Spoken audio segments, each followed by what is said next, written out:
Good evening, everyone. I hereby call the Monday, August 14th, 2023 Cumberland Town Council meeting to order. Just a few items of business before we begin. Prior to the workshop, we had actually Town Council photos tonight, and thank you, Brenda, for sending the pictures from previous years around so we don't wear the exact same outfit. Very, very appreciative. We also had a really good workshop with a gentleman from the Westbrook Development Corporation to talk about affordable housing projects in various communities and kind of the practicality of how those get done.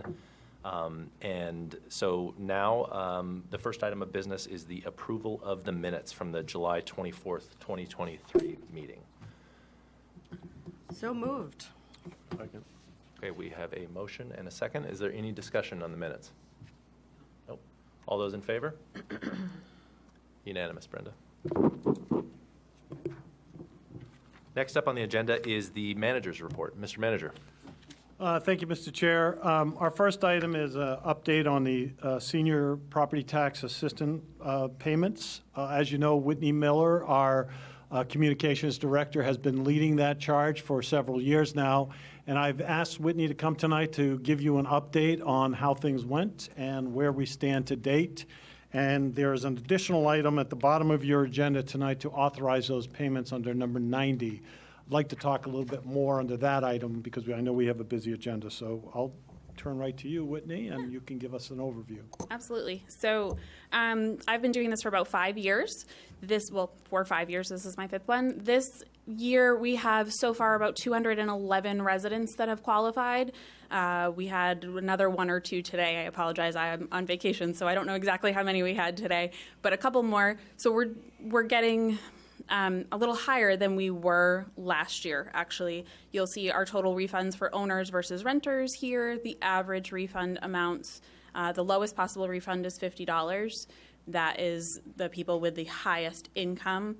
The highest refund is $750, and then you'll see the renters on there as well. As Bill mentioned, you guys will talk about this a little bit later, but right now, compared to where we were last year, we're giving about $4,600 more to renters. We have more renters involved than we ever had before, which I would credit completely to our active living director, Devin, who's really been sharing this information with everyone. But we're giving about $19,000 less to our homeowners. At this time last year, we were at $88,400 for our homeowners. So I think for Bill and I and everyone who participated in the program, we know that that's really coming from the fact that the top portion of the rebate for our homeowners is based on their tax increase, and the vast majority of people participating in this program had their taxes stabilized through the state. So that $19,000 in any other year, we would have been rebating to them. This year, the state is covering that increase for them. Next year will be a different story. So that's the really quick overview of where we're at. I expect that we'll get probably well over 220. We'll continue taking them for a few more weeks. So if anybody is watching this or knows someone and is over 70 years old, has been in town for over 10 years, has the combined household income, the AGI, under 91,000, please come and see Devin or myself. We are happy to still process those applications. But right now we are about 30 people higher than we were at this time last year. Whitney, can you say you're still processing those? When's the deadline for that? Typically, we process them till the beginning of October or so. The hope is really to get people their check before their September tax bill is due, so the sooner the better. If people could just stop in and see either one of us, it takes less than 5 minutes. Any other questions I can answer? Questions? No, I think that's Awesome. Fantastic. Great job. Thank you. Okay, continuing on the manager's report, I have a few other things. Our solid waste RFP is now out on the street. We are hopeful to be back to the council in September with a recommendation and the selection of a vendor. As you know, we'll be going to an automated collection process, which will require containers and basically a new type of truck that will pick up our trash at the curbside. It is a 5-year contract we're looking to bring forward to you, and I believe we are trying to figure out what is the best scenario, because Some folks are just not going to be able to deal with a 65-yard container to get that from their garage or wherever they store their trash to the curb. So we're trying to balance that out with the smaller containers for some folks, and how do you qualify for that? Falmouth is already going through that right now, and North Yarmouth is as well. They're already in process with starting that. Their truck has been delayed about a year. I anticipate ours will be in the same boat, but maybe closer behind. Maybe it's just 6 months, but it's going to take some time. It's going to take some education. By awarding it in September, at least we can get started with the process and get the education plan in place so that we're ready by July 1st of next year to start the new process. It's a big change. It really is, and we're hopeful that we'll have the answers for you in September. We're reaching out to the staff at EcoMaine as well, because recycling, we're going to have to figure out what we're going to do with the $400,000 loss in revenue.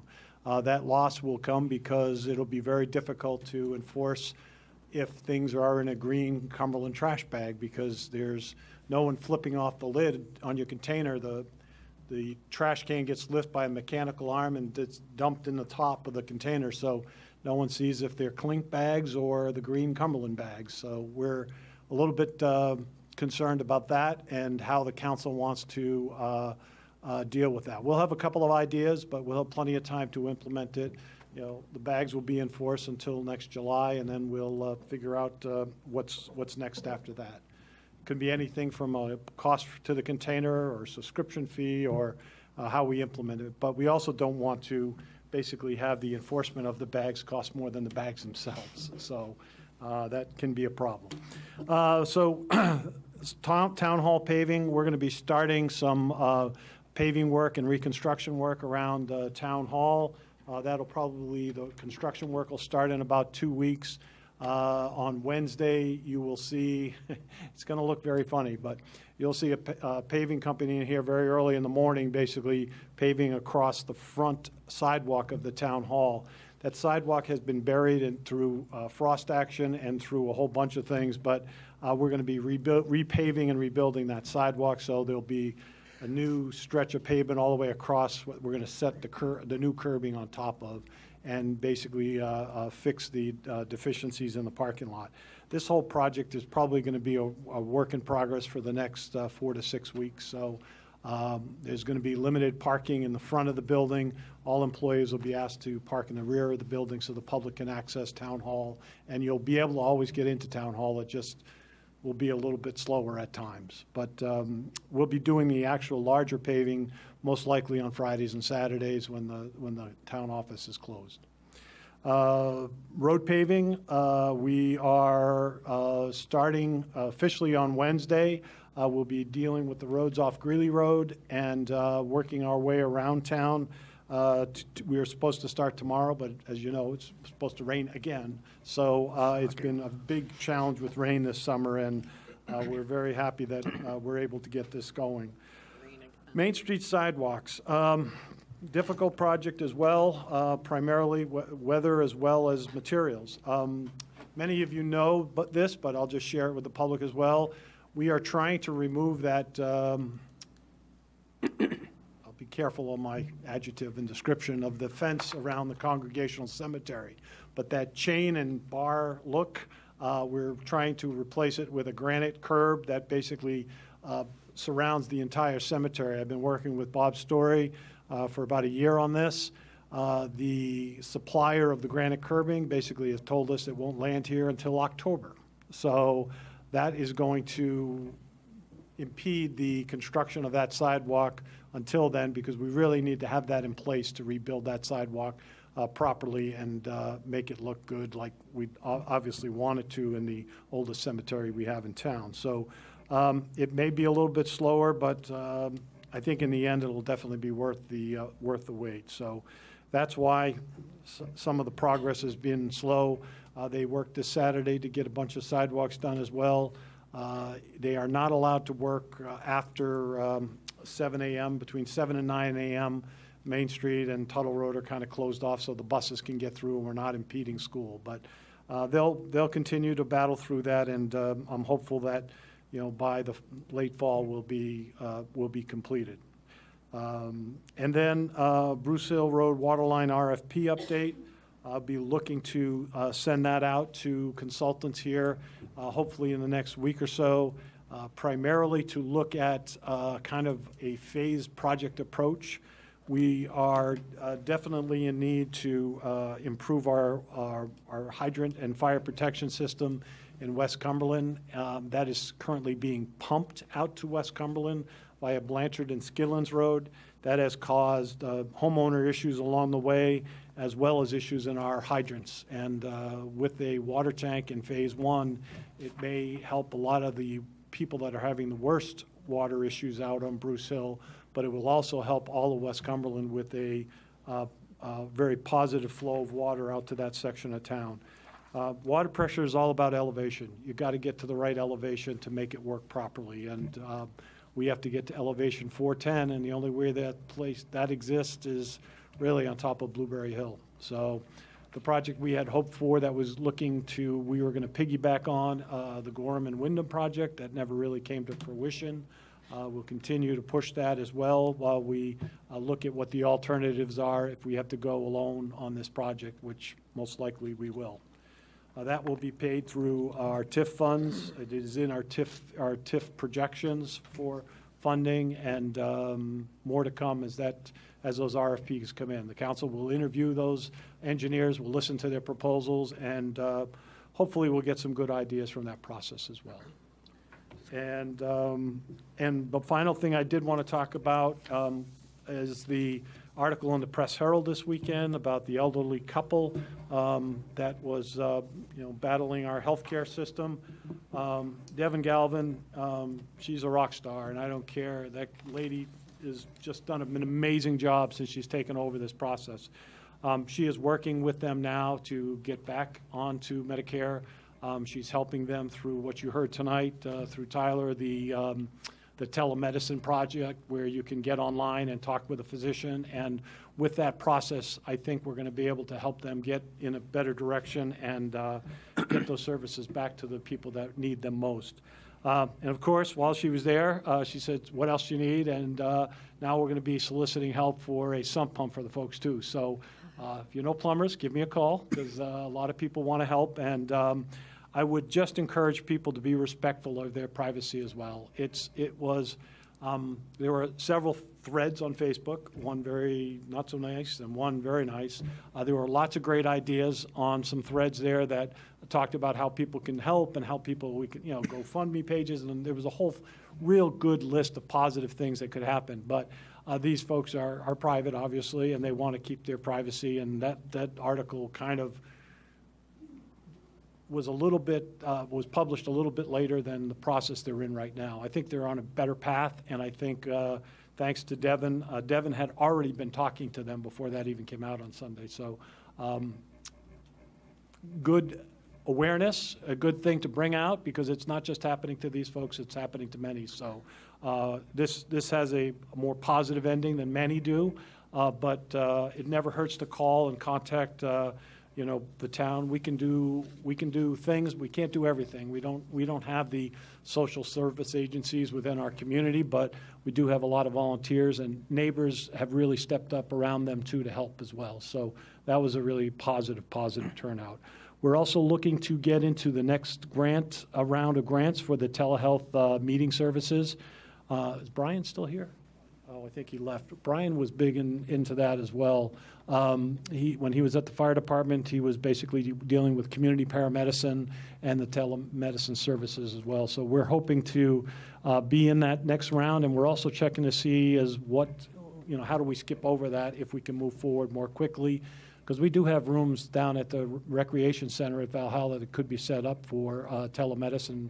And that really, it's the privacy area you need. You just need a Wi-Fi connection, a way to connect, show people how to connect, and they can deal with it right there. And that's really, it's not much more than that, other than the licensing from the state that we can do this. So Devin is working on that as well, and we're going to get her back here this fall and just share some of the success stories that she has had so far, and it's been growing. She's got 65 to 70 people every time she has a senior lunch now. Things are growing, trips are growing. It's really kind of kicking off and into high gear. Really happy to see. And that's all I have, Mr. Chair. That's great. Thank you, Mr. Manager. I appreciate the update on the Press Herald article. I think we've got some comments here at the There end. was Please. one more bullet under your report, and that was an update on Bruce Hill Road RFP. Yeah, that was what I was talking about, the water line. The engineers I'll be putting that out, Okay. and the engineers will be coming Okay. back to you. Okay. We were talking more about the water tank in the first phase, and then the other components of the neighborhoods in maybe the second and third Okay. phase. As you know, that project was huge. It was over $7 million. So if we can break it into smaller pieces, we might get some progress, and we might get help to the people who need it most right now in that very first phase. So that's, keeping my fingers crossed, that'll come up in the RFP. Thank you. Councilor Eads, do you have A couple quick questions, Bill. First one, has the price of asphalt, is that stabilized? Yeah, somewhat. It's where we started out high, like it ended last year. It's come down a little bit, but it's the mixture. The price of asphalt is going to remain high, but it really only can constitute 5 to 6% of the price. So when it goes up and you see the crazy numbers, remember that's only 5 to 6% of what we use, and it's not great. But our prices have been locked in since the beginning. Glidden Paving has historically worked with us, locked our prices in the first, and guaranteed it till the next July. So they've been doing a great job. The other question I had, do we have a piece of land up on Bruce Hill that we can put a tower? Yeah, that's a great question, Mike. Remember, you were on the council when Fred Kinney donated a piece of his property. That piece never made it into the conservation easement purposely for the Knights Pond Preserve.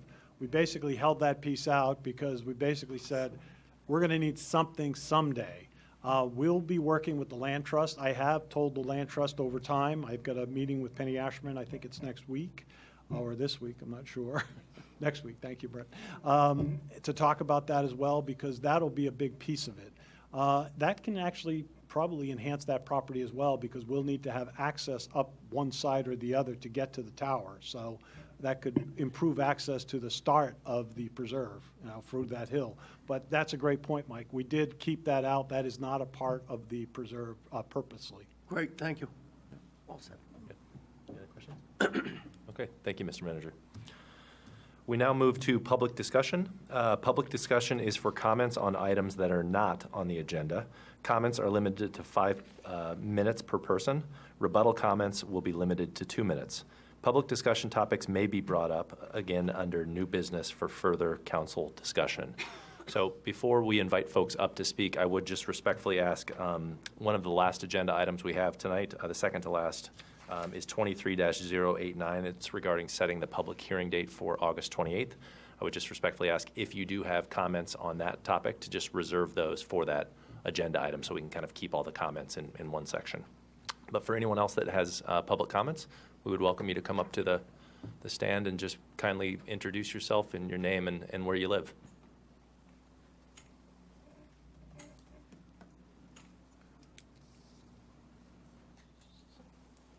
Pete Wilson, 18 Oak Ridge Road. Excuse me.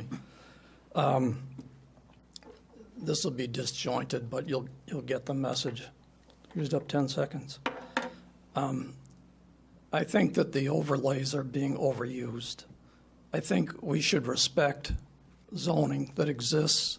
I think we should look at whatever old overlays aren't over the dam, so to speak, and stop them. There's an old song, you don't know what you have until it's gone. It has, another line of it is, they paved paradise and put in a parking lot. The 70 units on the 40 acres in West Cumberland, to me, that's nonsense. That's not helping the community. That's helping the person who's selling the land, and it's helping the developer. The rest of us, very highly likely, are going to pay higher taxes because the property taxes won't cover the kids that are in the development. Also, it's got to wreak havoc with the school district planning for the year. Like how many kids are going to come in here? We don't have room enough for the kids that we have. Got got to hire more teachers. How many more do we have to hire? Anyway, these overlays just hurt us, and they do not help the community. That's a statement I'll make. And we ought to be here to help the community, to not degrade it.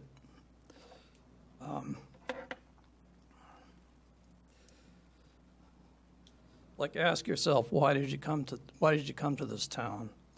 School system, rural nature, community. Overlays don't help any of those. They hurt all of them.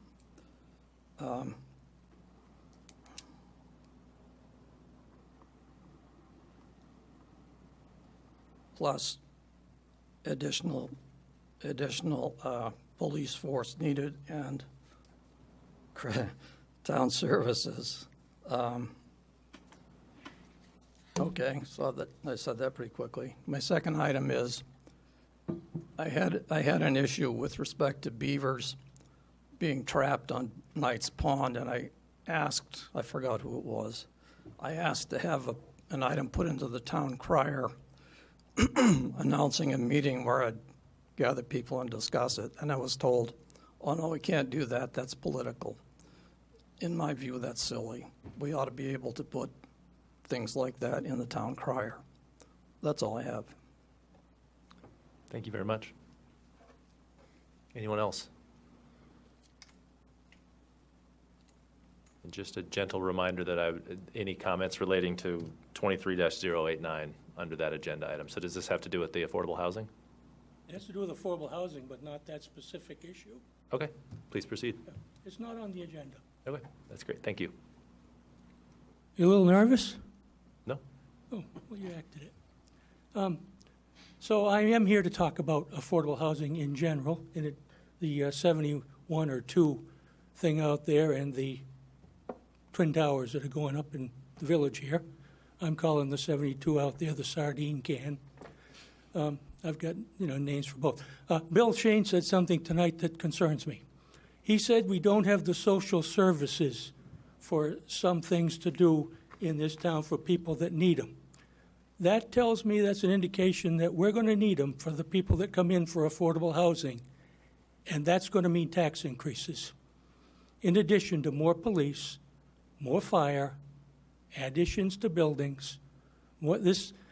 I don't know. I don't think, or you can tell me if you did the Affordable Housing Task Force or the Town Council do any study on what this is how it's going to affect the school, affect the taxpayers, and affect the tax rates in this town? We need to take care of the current taxpayers, not future ones, first. This is a much bigger issue than people in this town are given. I don't think you've got the town with you on this. I hear much more negative up at this mic than positive. I think the town council is pushing this through. I don't think you have the town with you. Thank you. Thank you very much. Does anyone else like to address the council on something not on the agenda?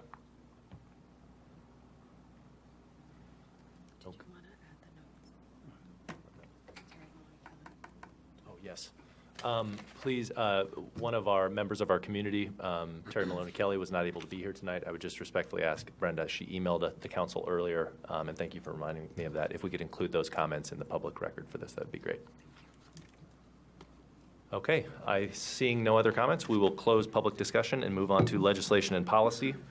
First item on the agenda is 23-084 to hold a public hearing to consider and act on the adoption of the Twin Brook Recreation Area Forest Management Plan and Invasive Plant Control Practice Plan as recommended by the town forester. This is a very long-term project that the LCC has been undertaking with the town forester, and I'm going to kindly ask Vice Chair Filson to kind of update us on where that process is and what we're looking at this evening. I would love to tee this up. So for folks that weren't at the last meeting, we had a fantastic report from Paul Larrabee, who's our town forester, in conjunction with Sally Stockwell and Gordon Lichter, who are the they make the magic happen on the Lands and Conservation Commissions. Forestry Subcommittee. And so they presented kind of two documents that are really designed to work in tandem together. The invasive plant management plan for Twin Brook and the forestry management plan for Twin Brook. So the way in which they're sort of, I'll take a step back, but these two documents are really kind of a reflection of the town's guiding principles around forest management. And they've been updated, these plans, to really address the invasives, which if many of you are walking around your backyard, you know, the buckthorn, oh my God, bittersweet, Japanese knotweed, you know, and they're beginning to really take foot in Twin Brook to the extent that we as a council were able to do a walkthrough with the town forester back in May, because it's wild how severe kind of these horrendous invasives are and kind of what they're doing to kind of that larger Twin Brook property. So basically kind of the recommendation of these two plans is that the invasive kind of plan, which is detailed in a document that you guys can all see on the town website, the invasives really need to be addressed first before we can do any of that active kind of forestry management, harvesting, anything like that. And I won't go too much into the details, but the idea kind of being that if you cut a lot of the trees down, it introduces sun into the canopy, and then all of a sudden your invasives are exploding. So that's sort of the long and the short of it. We do have Mike Schwint here who can keep me honest if I missed anything, but hopefully that kind of gives you guys an overview of what the kind of plans are. Yeah, and thank you for that. And if anyone has comments, please share them. But Mr. Manager, I did have a question. One of the things that I think we talked about was taking this report, as Tig mentioned, it's quite long and detailed, and operationalizing it a little bit. And did Chris Bolduc meet with the town forester and figure something out? Where are we at on that process? I think Chris met with Mike and with Paul Larrabee, our town forester, and they have come up with a plan and schedule on how to move forward, and we're going to try to do something this fall. Paul's plan originally was for next year, but I think we want to get a kind of a jump start and get something going this year.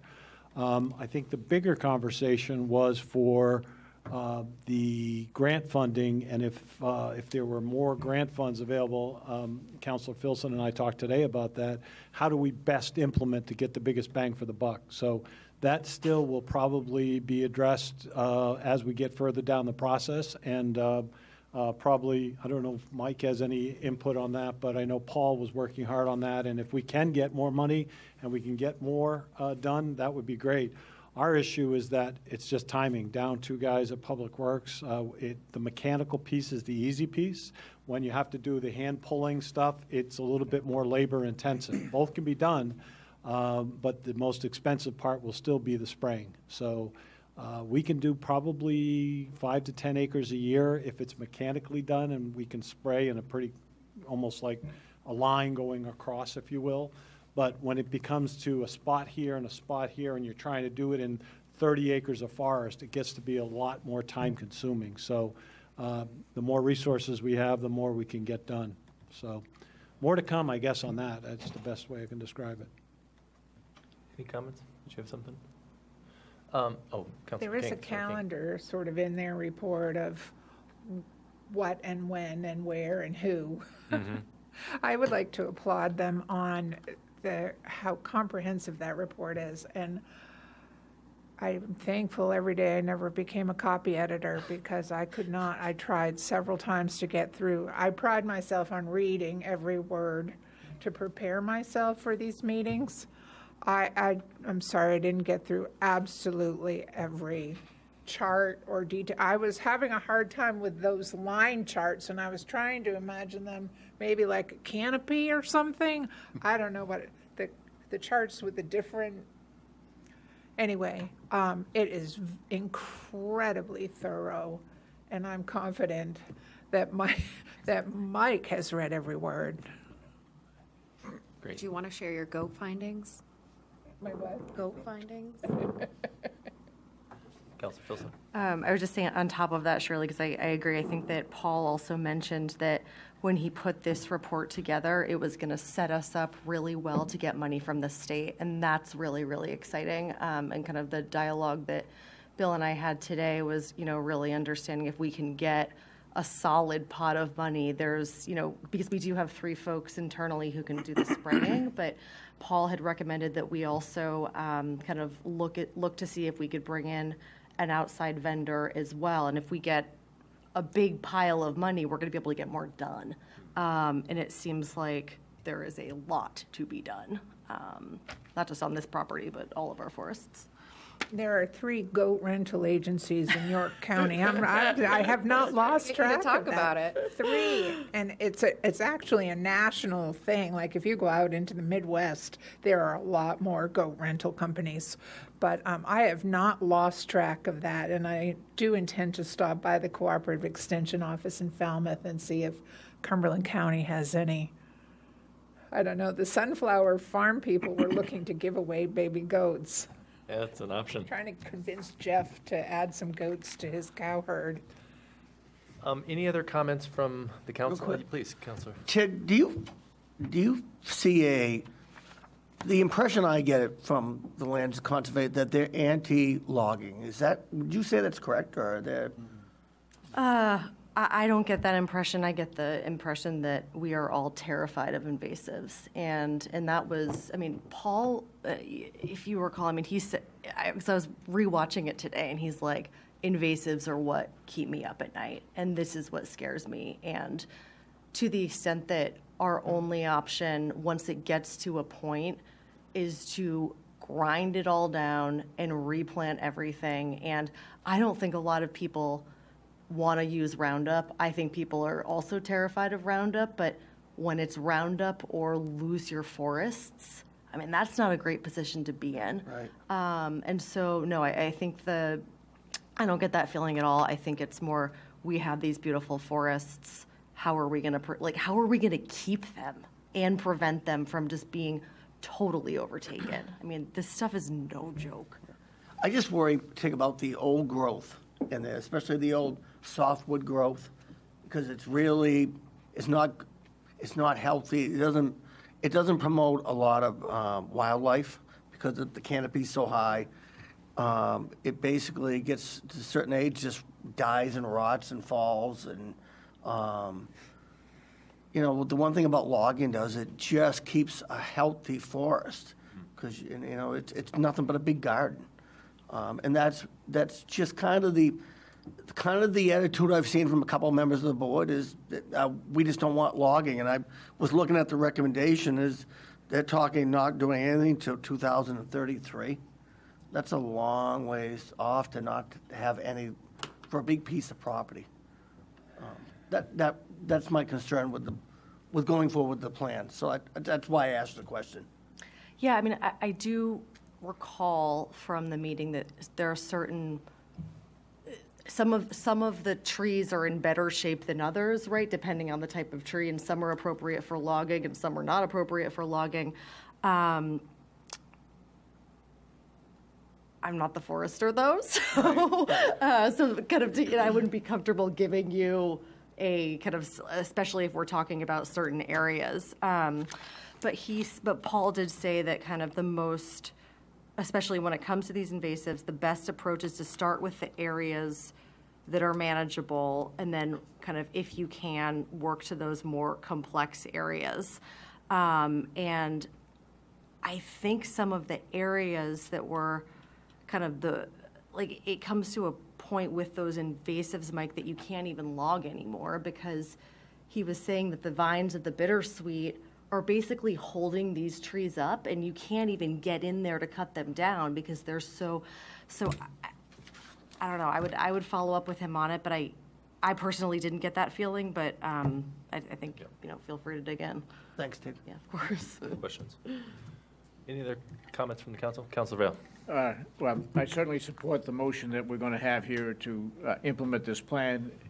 I think one of the key takeaways of this is the importance of town-wide education, statewide education, We all heard in the news the other day about a mile a minute. I didn't use the right phrase, but it was something like that. Plant that came into Maine that it grows up, I think, a foot a day, an invasive species. So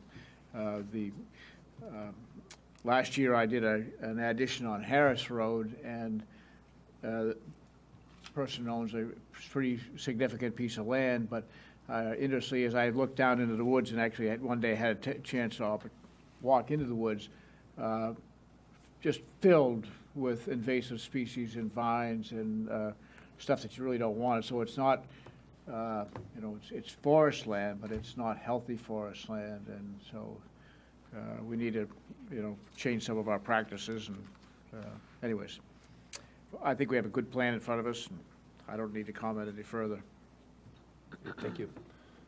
Anything else from the council? This is a public hearing, so if anybody from the public would like to address the council on this issue, please step up and just state your name and where you're from. That'd be great. Thank you.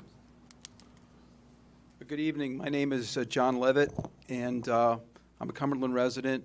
I am a member of the Forestry Subcommittee of the Lands and Conservation Committee, and I'll let Todd speak for himself, but this is also a fellow committee member, Todd Ontel. You can say hi. Yep. Hello. Todd Ontel, 73 Gray Road, so I'm in Cumberland as well, and been a part of the Forestry Subcommittee for about a year and a half now. Gordon and Sally weren't able to be here tonight. I'm not sure. I texted Paul early in the day to see if he was going to be here. I didn't hear from him. So Todd and I just wanted to be here just in case anybody had any questions that we might be able to answer. I'm not sure. Mike, to your concerns, Paul's recommendations were based on a lot of that data and those charts that Shirley was referring to, and it's a lot to digest. I understand that. But based on the data, when Paul went out and looked at the forest and what we had, how many trees and how old and how big and different species, et cetera, he then came up with what he thought was a correct plan for the town based on his education and training. So the guiding principles have also caused us to look at things a little differently in town in a nice way. And one of the things that the older trees do provide us with is they're not always not healthy, but a lot of times they'll provide shelter for different species of animals, and also can provide seed for younger trees. So they do have a value in the forest, and one of the things, and Todd can jump in, I think we were looking for more of an uneven aged stand. An uneven aged stand just means that you have 100-year-old trees and 50-year-old trees and 20, they're not all one age, and there's lots of benefits in that diversity. So logging is a tool, just like herbicide is a tool, and other things. It's a tool that Paul would employ when necessary and when appropriate. And this darn invasive species thing has become such an issue that the committee realized that it would not be responsible of us to look to harvest, and that has never been a goal. If you look at our mission statement and our goal, we state right in it that we're not in it to make money, that is not. Be nice to make ends meet. If a harvest costs some certain amount of money and we could generate that would be nice. But that's not really a big factor. Our reason for harvesting is environmental. It's to practice good forestry, to improve our species diversity, to increase our water quality, particularly at Twin Brook, where there's a lot of water, things like that. So we realize that the invasive species is a big issue. It's been an issue at Rhines, and we really have to get ahead of it now. We're going to get behind the curve that our forests will not have any young trees growing. You want to jump in? Yeah, sure. I'll just back up a lot of what John said there, and I really appreciate the concern about the health of the forest and how we can maintain that. And as John mentioned, active forest management, logging, forest harvest. These are all terms that are relate to the tools that as stewards of these lands that we use. And so I appreciate the concern about maintaining healthy forests, healthy trees. trees, the old trees, those large hemlocks and white pines, they are generally in good shape out there. They're in good condition. If you look at the stand inventory data that Paul collected and all those numbers and charts that he has, really kind of tell a story of, for the most part, the biggest threat to maintaining the health of that forest is those invasive species. And so that's really, as a subcommittee, that's really our primary concern. When the data, the inventory assessment that Paul, the forester, comes up with shows that, over the long rotations of that we use in managing forests, which are decades and decades, 10, 20, 30 years, when it's the right time to go in and do some of that active management, then he would recommend that based on the information that he provided. But what the information shows is that those invasive species are a huge concern. So his recommendations and the entire committee, all supported his recommendations that, the active management and harvesting of trees is not a wise move for maintaining or improving the health of the forest, given that those invasive species are established there. Great. Councilor Kopp, I think that's a John, question. can you remind the council what you did as a professional career? Some of the new people might not know. Well, yeah, I'm interested. I'm not sure if it's, well, for you, I'll do it, Ron. I was, about 9 years ago, I retired after 23 years as the local forest ranger for the Department of Conservation. And Todd has an impressive resume, too. I work for the Forest Service for, thanks. I work for the Forest Service for the national headquarters in Washington, D.C., in our Sustainability and Climate Office. Well, aren't we lucky Thank to you. have Yeah, you? very lucky. So we have some Much pretty more knowledge. impressive resume. No, both of you, I appreciate both of you coming up to the microphone tonight to give a little bit more context to the Thank you for report. consideration. It's been a lot of hard work, and it would be really neat. This will be the first time, I think, that the town has ever had management plans written by the same forester for all our forested parcels, which is really be a big step. So Yep. hopefully you all will approve this. Thank you. Yeah. Could I also Please, add Councilor that Storking. John's been advocating for this for 12, 15 years. He was on the Twin Brook Advisory Committee, which no longer exists, but we were meeting a decade ago with the SAPI Small Forest management team, and so John's been a tremendous advocate, and thank you. Yeah. Yeah, thank you both for all your hard work on the subcommittee, and also Mike Schwinn, thank you for all of your leadership and hard work on the LCC, kind of helping to push this stuff through. Thank you very much. Brought it to life. Thank you. Thank you. Any other comments on this topic? Mr. Schwinn, I see you rising in the back.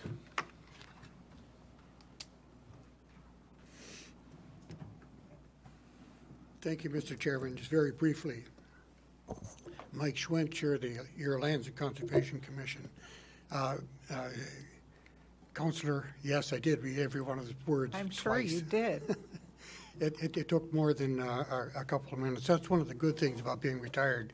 You can do that sometimes. I listened and I watched and I learned as I watched the Forestry Subcommittee review and debate these documents. And first they argued amongst themselves, then they argued with the town forester.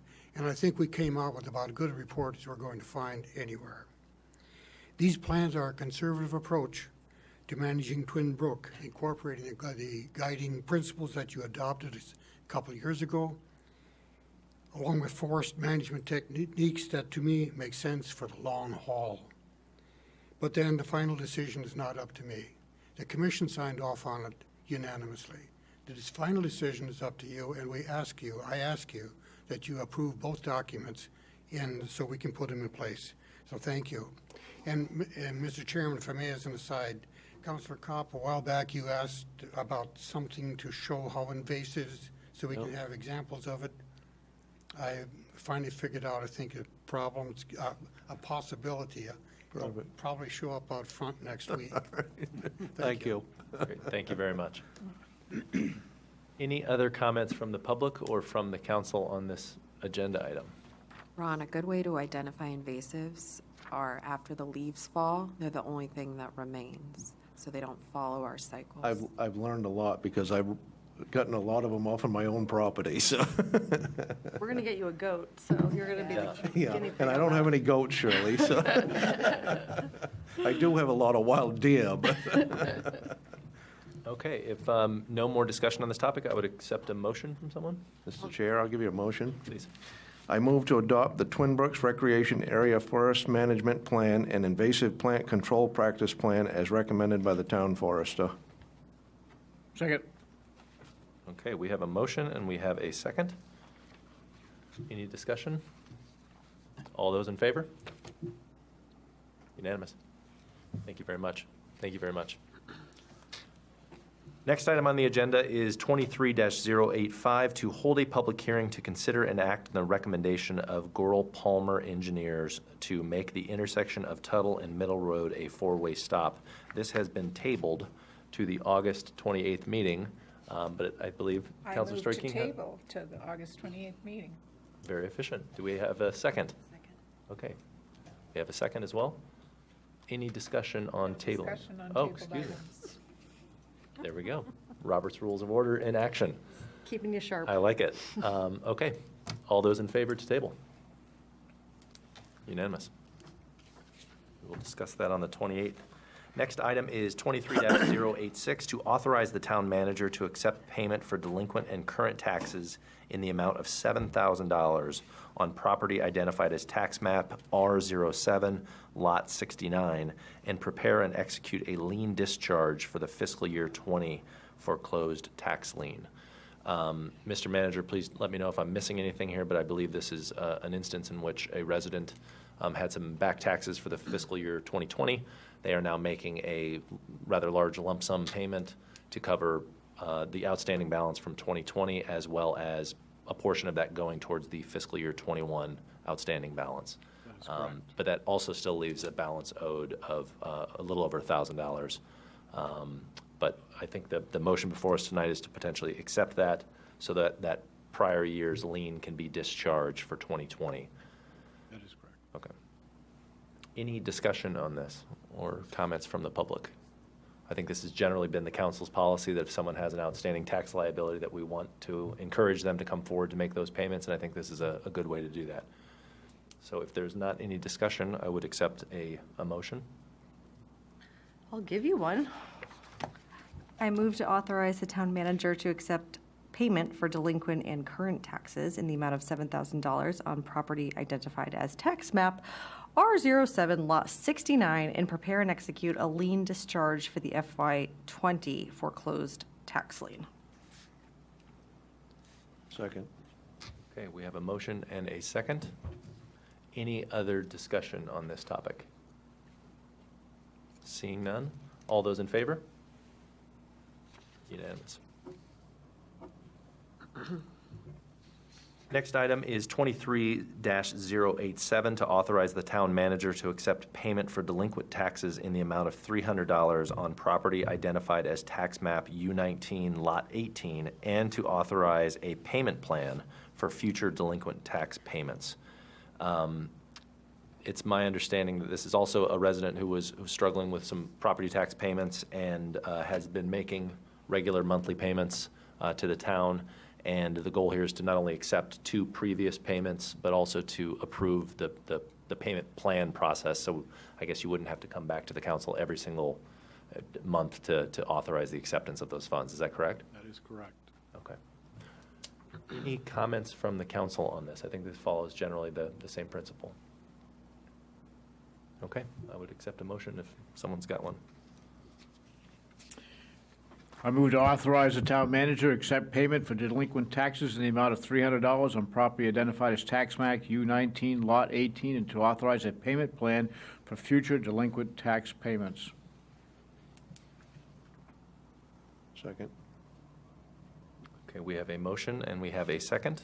Any further discussion? I have a question. If we authorize this plan, does that mean we don't have to approve it every month it comes through? That would be good. Yeah. Unless, provide them more privacy. I think so too. I think it also takes it off the docket every single month. Excellent. Yep. That's great. Okay, we have a motion and a second, and seeing no further discussion, all those in favor? Looks to be unanimous. Okay, 23-089, to set a public hearing date of August 28th to consider. You missed Excuse an me. item. Oh, excuse me, sorry about that.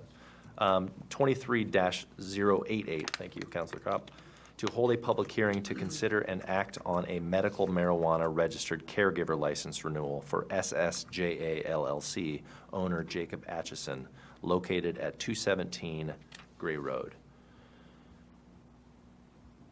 Mr. Manager, I don't know if you want to jump in on this. It's real quick. This was the third property identified in that zone when we allowed for these medical caregivers, and he was not ready at the time the other two were. He is now ready. He was told that his license would expire the same time the other two would, so all three would come before you at the same time, next time, under the same criteria that the ordinance committee had recommended to the council several months ago. So he will be back 3 months ahead of time, but he understands that they're all in the same cycle. Councilor Story King, do you have a question? I was looking over the materials and I have a number of questions. First of all, his in the materials we received, the state license is not included, just his application for the state license is included. On page 95 in our packet, there's a permit, but without it, it doesn't indicate, there was a building permit, but it wasn't indicated that it was inspected. On page 97 in our packet, the state informed him that he still needed scale certification before he got his permit. And on page 99, it indicates he's asking for an increase in the number of plants he can grow, which doubles his previous. And that's confirmed on page 100 when the status is changed from renew to no. So I'm not sure it's ready. At least according to our materials, it doesn't look ready. Well, let's table it and we'll bring it back in 2 weeks. I don't think there's any rush for this, so, Yep. and I'll get the answers. Where's Mike? I read every I was word of that one. I was just about to say that. You missed them. Yeah. No, we'll get this, we'll get back to you and we'll figure out the missing pieces. That's All pretty right. simple. Thank you. I think that makes a lot of sense, and thank you for the fine-tooth review there. It wasn't hard. The new was highlighted in red. I always, zoom right in on those highlights. Okay, so is there a motion to table unless there's other comments here, I guess? Okay, I move to table. Okay. I'll second. Okay. All those in favor? Unanimous. Okay, agenda item 23-089 to set a public hearing date of August 28th to consider and act on authorizing the town manager to prepare a request for proposals for an affordable housing project to be constructed on the town-owned property on Drown Road. This is a public hearing.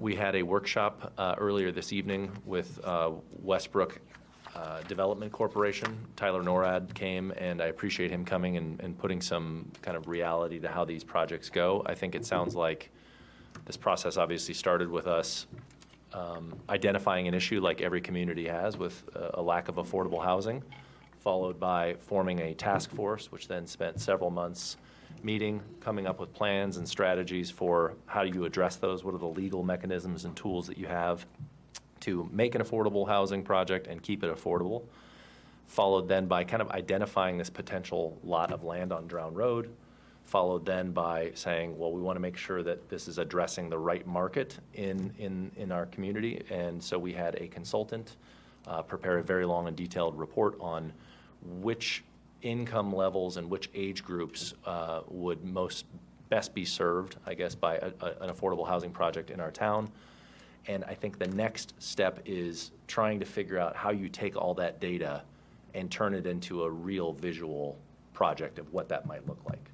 And I think one of the things we're trying to do now is kickstart that process to authorize the town manager to go out to developers and say, well, this is generally what we're looking for. What do you come back with, and what's your proposal? But the agenda item tonight, just to be very clear, is just to set the date to talk about all of those things. And that is 2 weeks from now. But please, Councilor Reeds. So Mark, what are we sending out? I mean, I don't think we've come to a consensus as a council what we want. I mean, you may have, and I think you've got a majority to do something, but I don't think we have sat down and said, we want to do mixed housing, we want to do seniors. So I guess if we're going to send the town manager to go forward, shouldn't we, as a council, come up and say, this is what we want? I mean, we would do it with any project. This is what we're looking to do. Does anybody have interest in doing what we're, but we don't have it. And, you know, we're asking the manager to go forward by the 28th to send out an RFP when we don't have it. That's all. And I'm not trying to kick the can down the road on this because, I mean, I've talked to you, Mark, a number of times, and, you know, I would like to see senior housing.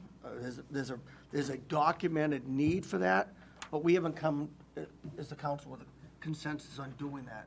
So that's, and I don't know if we do it in a workshop maybe before the next meeting to say, listen, here are our 3 choices, here are our 4 choices. Let's pick 1, pick 2. I just want to give him, if we're going to give him some marching orders, let's make sure they're specific. Yeah, I think that's a fair comment. So we do have, oh, please, Councilor Vail, go ahead.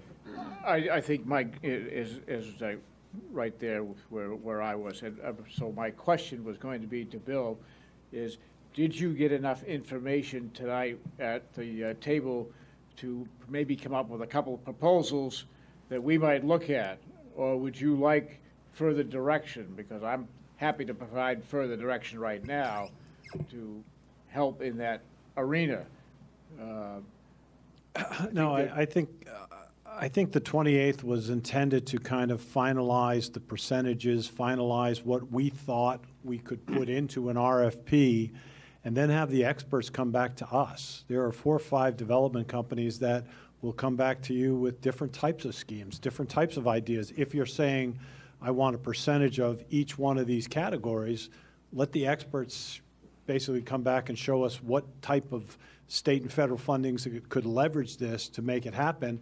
And Tyler, as you heard tonight, basically said it's going to be challenging. So it may not all pencil out at Drown Road. It may have to be in different areas of town. We don't know that until we ask.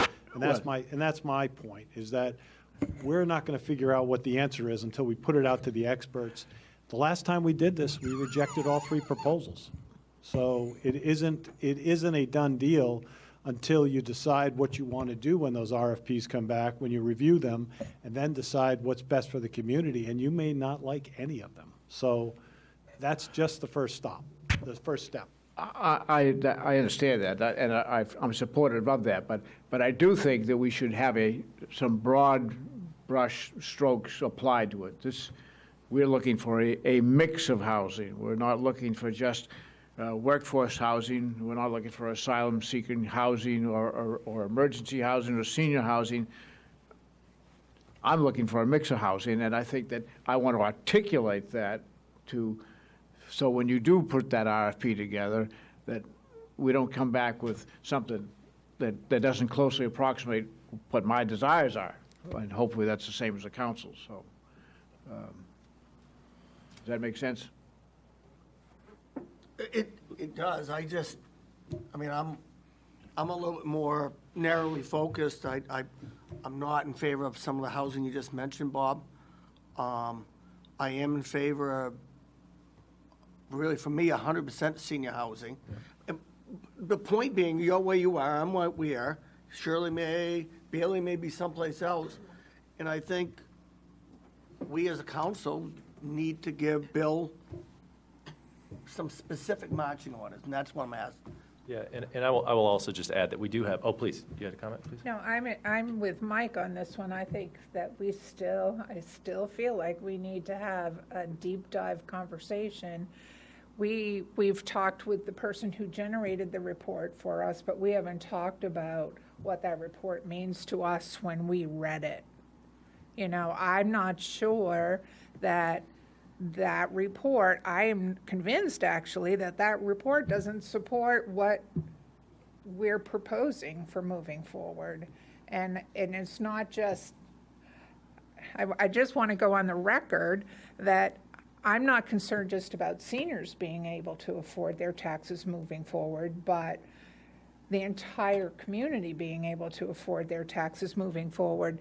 So what are the unintended tax implications if we move forward with a project? It might be, no, it doesn't cost us a thing. Nothing's free, first of all.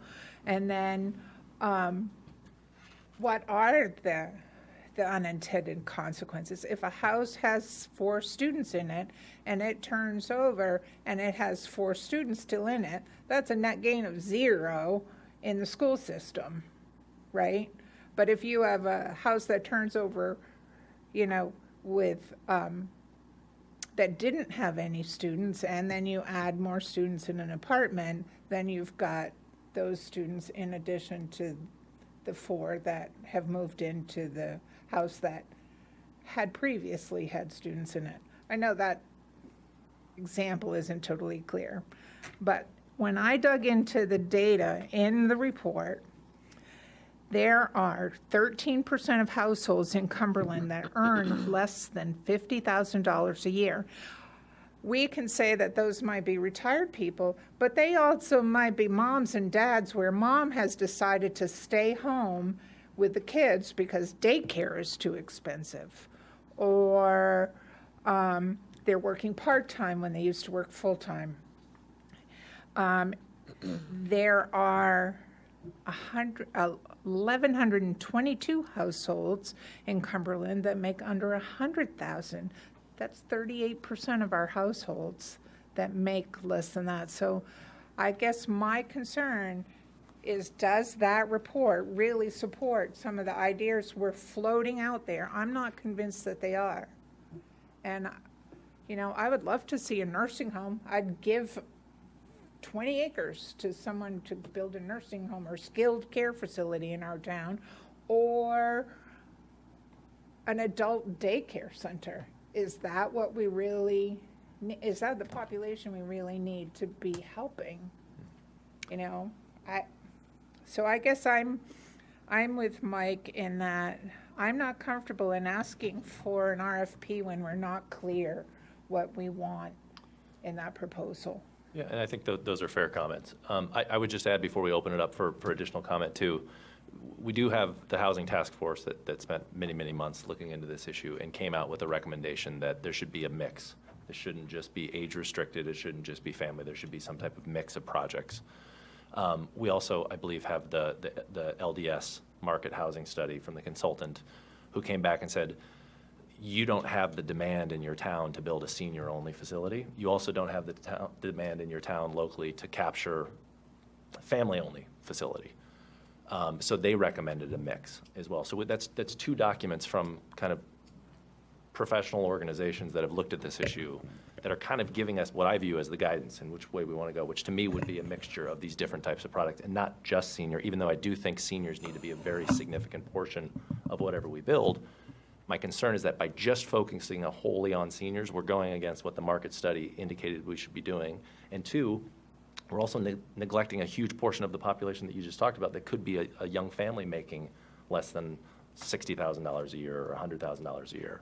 And so I don't want to disregard them just because there may be concerns about other issues. They're all important to me. And so I think we need to make space for all 3 groups as part of any future project. But that's just my opinion. But please, Councilor Bell.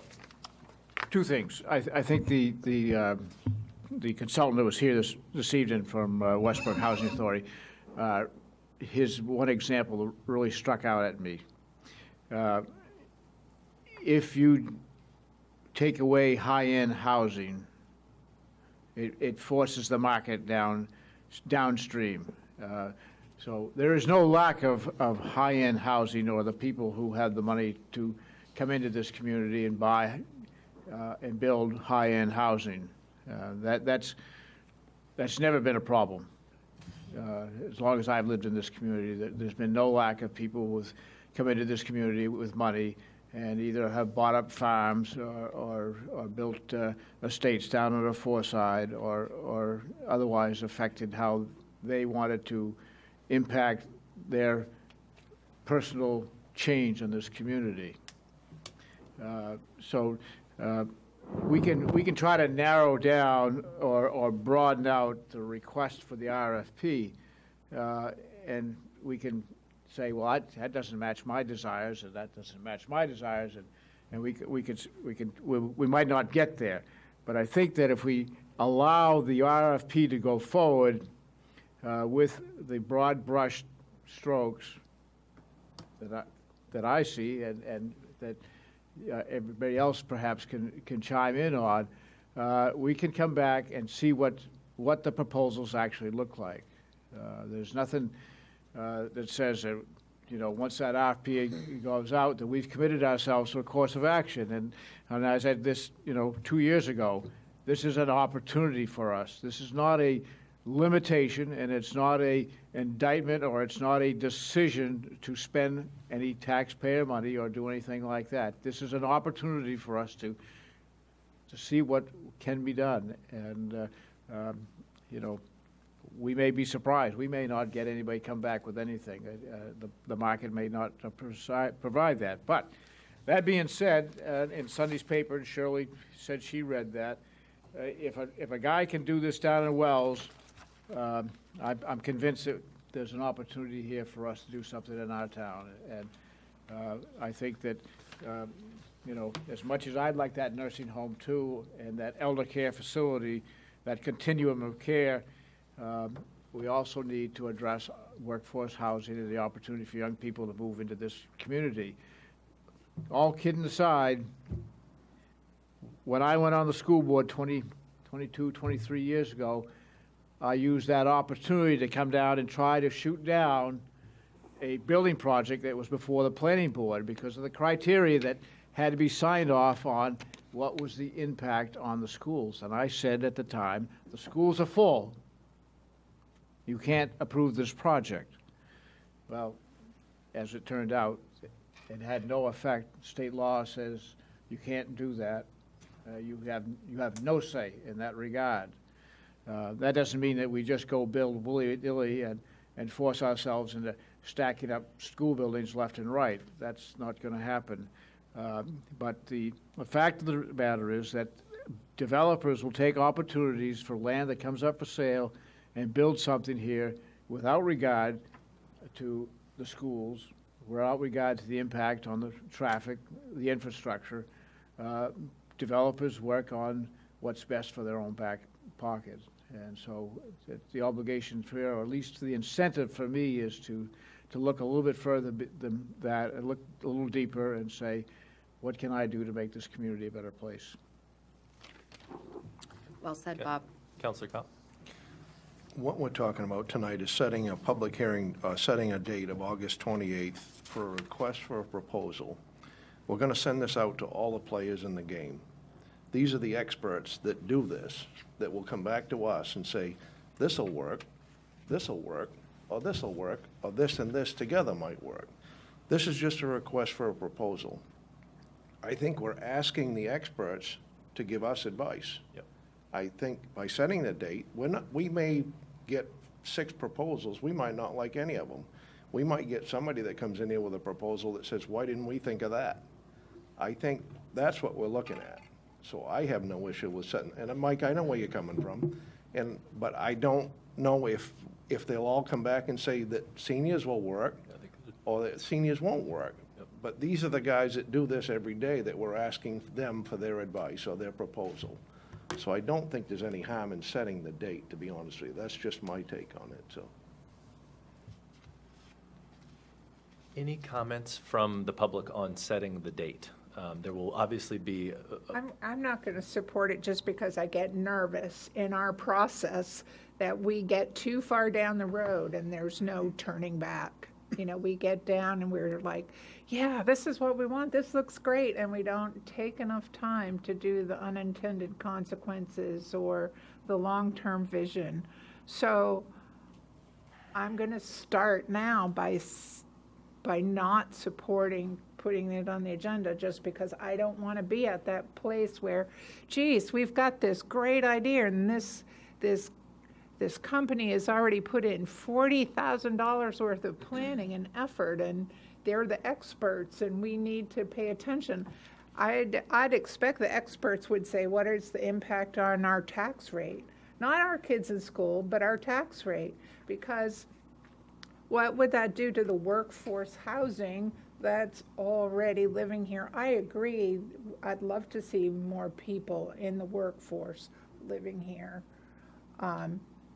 But we already have workforce housing living here. You know, I have a cousin who's a nurse at the hospital, and her husband's an OT at the hospital, and they have 4 kids.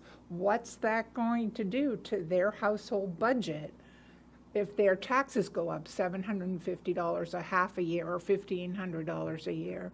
Those are real questions, and those are the numbers I'm not sure people interested in creating a development are going to be able to give us. So I'm going to go on gut and intuition on some of this, and I don't want us wasting people's time. thank you very much. Any comments from the public? Please.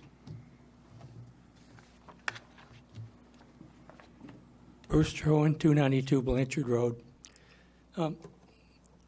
Couple things on this. I never hear any talk, other than Shirley just did, about what this is going to do to the current taxpayers in this town, these projects. And that's a big concern. Your first obligation, I believe, is to the taxpayers of this town. That's who voted you in. That's who's put you in responsibility here.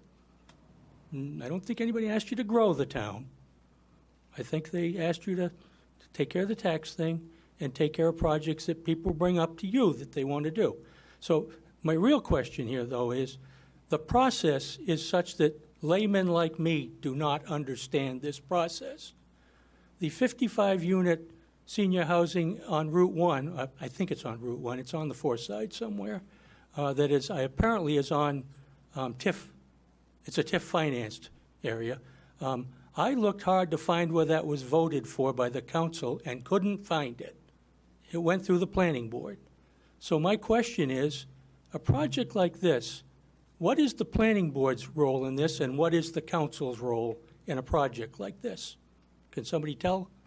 And I think the people out in TV land need to know this, because we need to know when to come. And this is another question. Bob Vail said it, that when you move this land over to TIF, added it to the TIF zone, that was, quote, not a heavy lift vote. So I wonder, is tonight a heavy lift vote?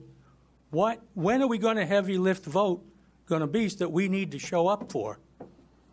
I think this stuff gets through the town without people knowing what's going on. I've asked several people, talked to people, they don't even know about these twin towers going up over here. So many people. So what is the process? Is this, you're going to vote on, what's the planning board's process? I thought they would do that. So I'll happily start with this, but it sounds like we've got some comments too. Yeah, It's I my think the people out there need to know Yeah, no, this. it's my Yeah. understanding that the planning board, their role is to ensure that any developers coming into town or any projects being proposed are done in accordance with our current ordinances. So they are checking the boxes to make sure, does this project, is it zoned properly? Are they following the guidelines? Are they following the regulations and the ordinances that the council as a policy passes? So that's their job. They're not policy functionaries. They're not deciding whether something is right for the town or not. But if they vote yes on it, that means the project goes through? No. That means that it elevates. That's what happened on That Route means 1, I believe. usually that it elevates to the council level where we would vote on approving that project. I never saw, was there a vote on Planning Route board 1? that's incorrect, Mark. Okay, The please. Yeah, planning I don't board, think that's once, right. once a plan like a TIF district was set up on Route 1, It was set up as a contract zone, the particular project you are talking Yeah. about. Council approved that zone, and once the zoning is in place, then the planning board reviews those projects. Once the planning board approves it, it may move forward. Maybe what? It may move forward. Okay. It can go forward. Like the project on Route 1, that zoning was in place through a contract zone agreement that's over 20 years old. I know. And that project will get built because it was approved by the planning board. This process right here is really at its infancy stage. It's not even at or ready for prime time yet. The council has to decide what it wants to build, if anything, on that parcel. And once it does, then it can change, then it can send to the planning board, we as the owners of this land say this is okay to be built here. And then the planning board starts its review process. This is in a senior overlay zone. It has different densities than other areas of town.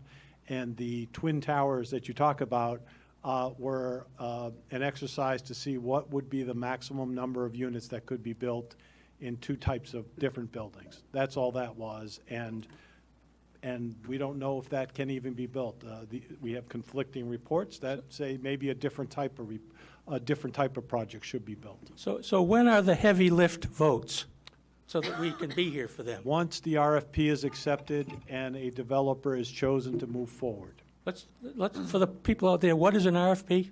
Request for proposals. Okay. So the developer will bring back the ideas that they have for that parcel to say, this is what we believe would fit best, this is what we believe we can financially do, and we'll work out financially as a project that could work. So we're not paying for these buildings. These people are working through state, federal fundings. I know. And they are in a TIF zone, which will encourage affordability. So we can participate in the infrastructure, we can participate in helping keep those projects affordable. And those projects, once they're approved, their affordability is locked in for 30 years. Do you agree that the residents coming in are going to increase current residents' taxes? Do you agree with that, Bill? No, I do not. Well, you've got a letter from the Council of Governments, it's on the website, that says that's true. A letter to you from the Greater Portland Council of Governments that says that exact statement. When you have new residents come in, taxes go up. So I'm just telling you what I've read on the council, on the website. I think we. And I agree with it, you know? I agree with it. Taxes, because we've had a lot of development in this town, and taxes do nothing but go up. Yeah, and They don't go down. And I think there's, the way I'm viewing this is that growth is something that is natural in communities that are desirable. People want to live in towns, and the opposite is actually worse, where people don't want to ever live in your town and everybody leaves and everybody's property values drop as a result. So growth, to expect growth to not continue to occur in some fashion in Cumberland, I think is an unreasonable expectation. And so the question to me would be, if growth is going to occur naturally in our town, do we want to make space for people at certain income levels? Because if you don't make space for them and create affordable housing projects, they are subject to the open market. And the open market right now, if you look at our home sale values and lack of rentals in our town, Well, I think is just simply not attainable I for think many affordable people. housing is a target that you can't hit. It's a moving target, affordable housing. Well, The numbers. It's linked to HUD data, and that tells you what an individual's income levels are, and those that will numbers are change over moving time. all the Of course, time. they will change over time. Yeah. Of course. So you don't really. But purchasing prices of goods change over time. It doesn't mean, and people still buy milk, but it's less than it was So again, I 50 don't years ago. think it's the council's priority to increase the rate of growth in the town. I don't think that's good for the town. It's just not good for taxpayers. I think growth is going to happen. I'm not against growth. I'm against natural or controlled growth, not exponential growth. And I think, I don't think the town is with you on this, folks. If you would make this public enough so that people would know what you're doing. I would argue it's very public. It's recording right now, and it's available for Well, people to see. It's public, but people aren't paying attention. And the last week's forecaster did not have this agenda in it, I don't believe. Either this or the prior meeting. So, I don't know. I'm just, my taxes are pretty high, and I don't want to see them go much higher. Councilor Vail. I think there's a lot of people in that During boat. World War II, we created a lot of housing in South Poland and Poland and other communities for workforce housing. It was a war going on. So we have a history of creating housing as the need arises. And you look across the landscape of the country, and you can see all kinds of opportunities that failed and successful projects that happened for any number of different reasons. But government entities have chosen to put projects in. We don't have the jobs in this town, Bob.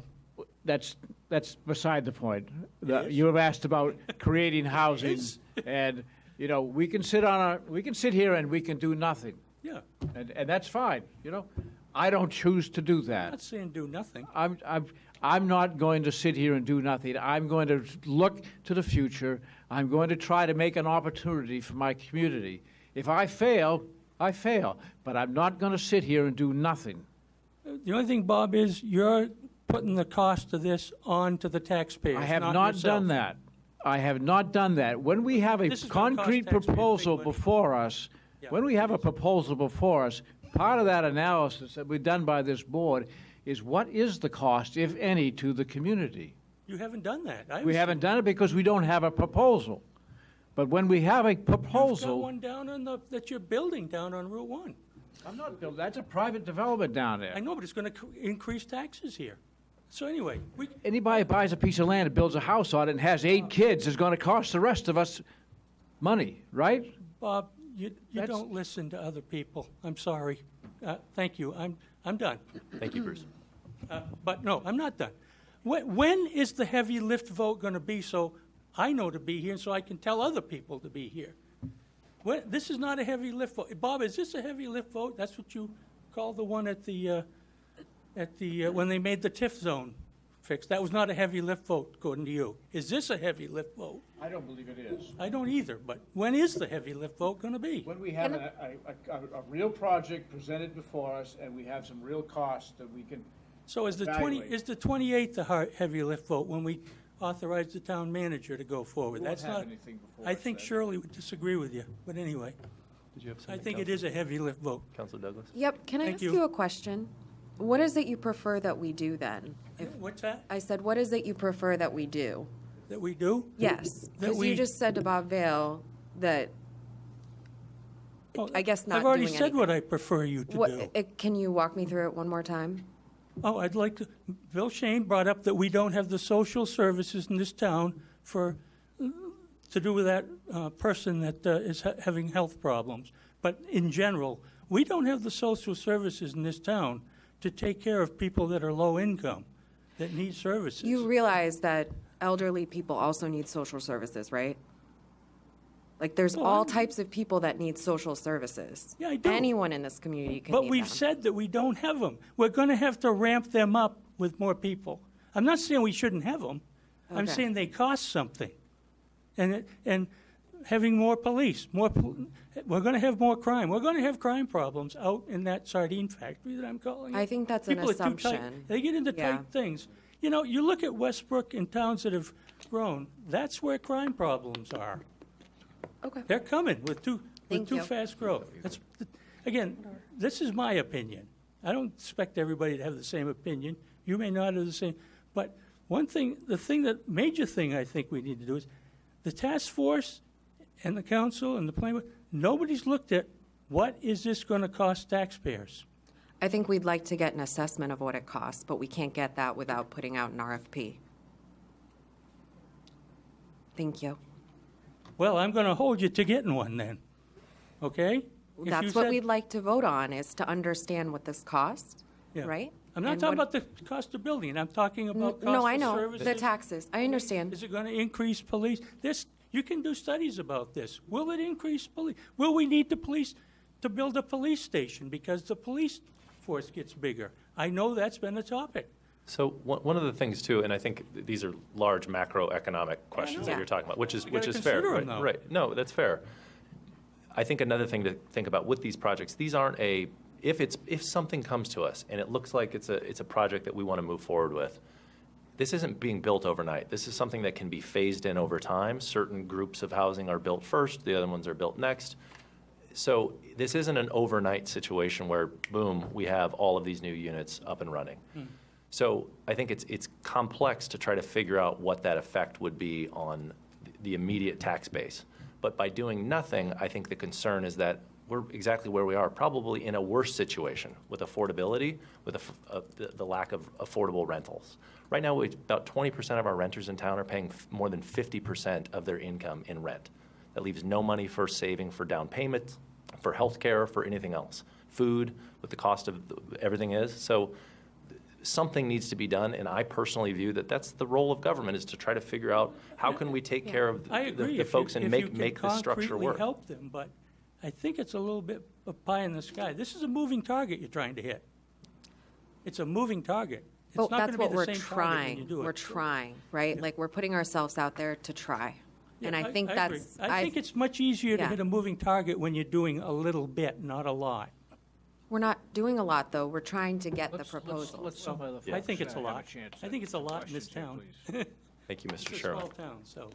small town, but again, when will the heavy lift, when do I need to be here I think it depends on to fight what. the battle? So I think it depends on what you view as the battle or the heavy lift. I don't view them as that at all. Tonight, I view this as setting a public Yeah, hearing I date don't for think 2 this weeks is a from now heavy to lift ask the tonight. manager to go out and issue RFPs.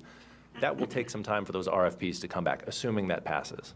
So once those RFPs come back, we need to review those, figure out whether those projects make sense for us in our town and serve the needs of our community. And then if they do, maybe we get to a point where we actually vote on one of those proposals. We interview the individuals that put them together. And if we decide to move forward with one of those projects, maybe that's the big heavy lift vote that you would like to come out to. And then does it go to the planning board? Or do you guys have the final say on that? I don't Well, understand the you have process. the final We would say on always- the project. Yeah, we would have the final say on the project, Yeah. correct. So, and it also hasn't brought up tonight, and maybe this isn't the right time, but what's going to happen to the ball fields? I mean, you don't need to answer that now. So but those are all it's a part of topic. that proposal. Yeah. Where do they go? Where are they moved? What happens with that? Those are things we need RFPs to determine. We're not contractors, we're not, except for Yeah. one of us, excuse me. Yeah, well, anyway, the major thing is, what is this going to mean to the taxpayers of Cumberland? It's a Understood. big deal. Yeah. This I is a hear your big deal. concern. I feel your concern. So, And I don't think the taxpayers are with you on this. thank you. Anyone else? Good evening. I respect what you're trying to do, but I honestly think that you're not discharging the role that you should be discharging in having a future vote to authorize the manager to create RFPs. There's so many facets to this issue. There are the number of units to be constructed. There is the income level of the potential renters. There is whether or not there's genuine protection for people with connections to the community. You guys need to lay out a vision of some kind so somebody comes in and says, we can build this really great project, but it's got to be 200 units, and you've got this nice town forest right here. How about if we go that way? Or somebody comes in and says, I can do some really great Section 8 housing, and I can draw from the greater Portland community, I guarantee you 100 people in town. I'm not saying any of those are bad, but I've heard, comments about the Affordable Housing Task Force work. The central tenet of most of our recommendations was a revitalized Cumberland Housing Authority and a professional who was working within the structure of that authority to try to bring expertise and help projects and provide sustainability to affordability and the like. There's been no talk about that. We had recommendations of it. We identified a need of 150 units in town at the time of the report. We identified a sort of spread across the community with the project down on the Forest side representing about 50 being up here, 50 being up in West Cumberland. There's a framework there that I think would have relevance to your conversations, whether or not you accept it. There's room here for a lot of things to happen that are positive, but I really urge you to become more specific in your recommendations and bring an RFP to the table before, the manager simply is given some loose guidelines to go see what people think. Thank you. Thank you.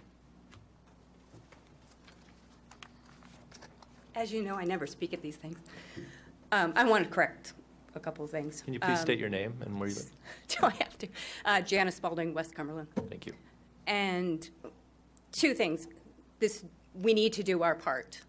In the past 12 years, the town of Cumberland has built 558 new households, structures,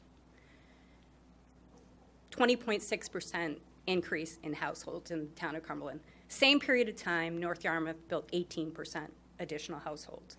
That is the direct result of what's happening with our school district. We've done our part. In that same time period, Yarmouth, which is an equally lovely, people want to live there, lower taxes, better services, arguably a better school, 1.4% household increase, 50 households. We've done our part. Mr. Eads spoke several meetings ago outlining what we've done for affordable housing projects. It's not nothing. It's been part of various projects over the years, correct? Significantly. We've done our part. I'm not saying we shouldn't do something. We have other issues that we need to solve.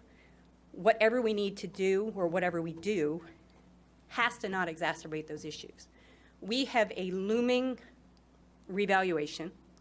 We all saw what happened in Brunswick. Is terrifying for anybody who lives in a house that was built more than 10 years ago in this town. Guaranteed the houses built in the last 10 years are worth a heck of a lot more than mine. I've seen the houses surrounding me. My neighborhood, Skillman Road, Bill will tell you, has flipped twice in the 7 years that I've lived there. One senior has moved out. She was replaced by a 30-something professional who has now left because she can't afford to live in this town. Her house is now being rented to a family of 5. Wasn't a senior, it was a 30-something. My neighbor was a 30-ish single mother. She couldn't afford to live in this town. She sold her house, was purchased by somebody on the 4 side, it's now a rental, family of 4. She now lives in Gray. You're driving out. I sympathize. The only reason I'm standing here is because I sympathize with this gentleman and the attitude he was getting with the, what do you expect us to do?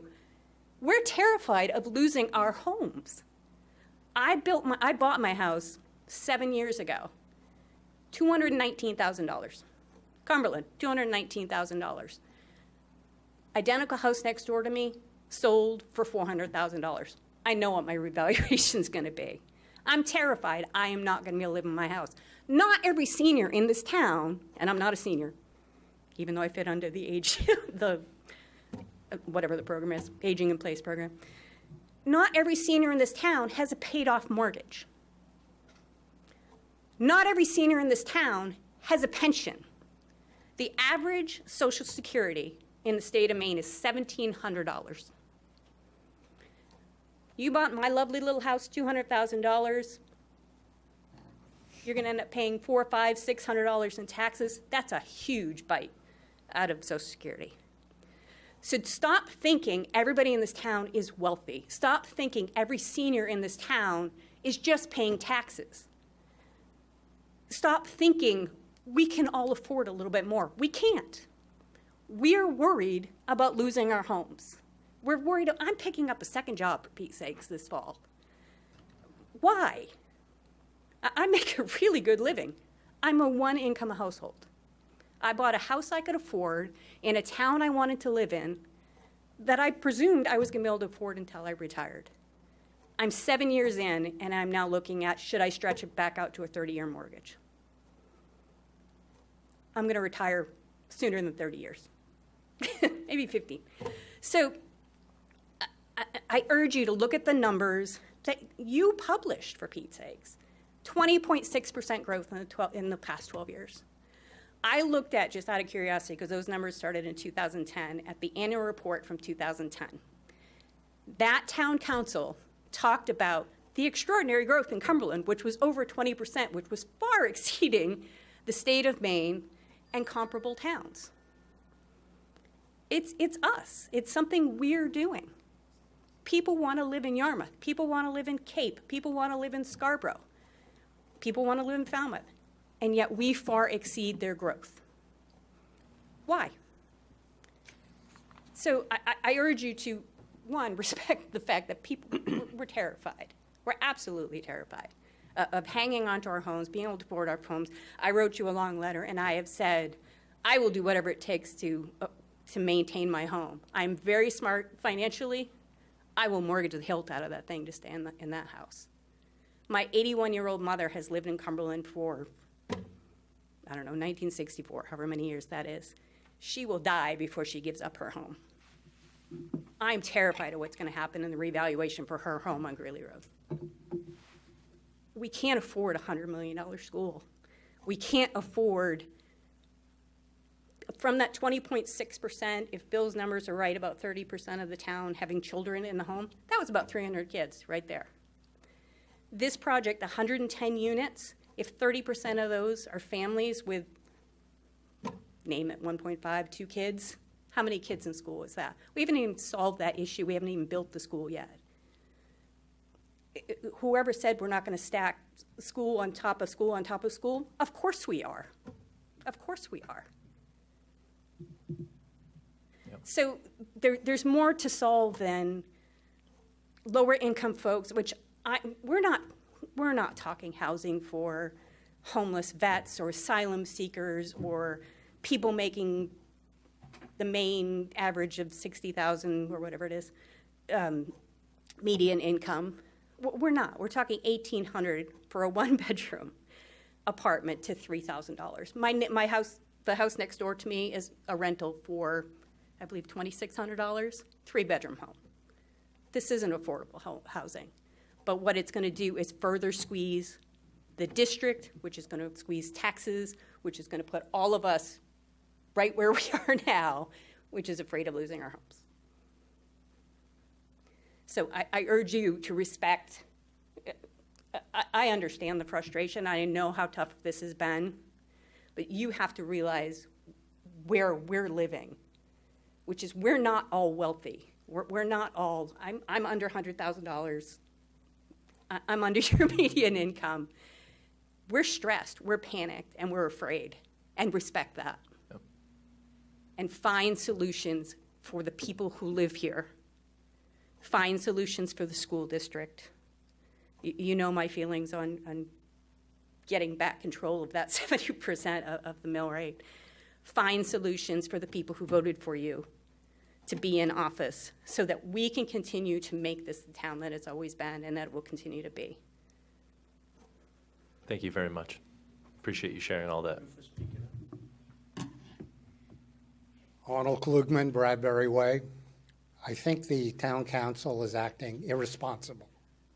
You don't have a clear, concise, defined set of objectives to send out an RFP.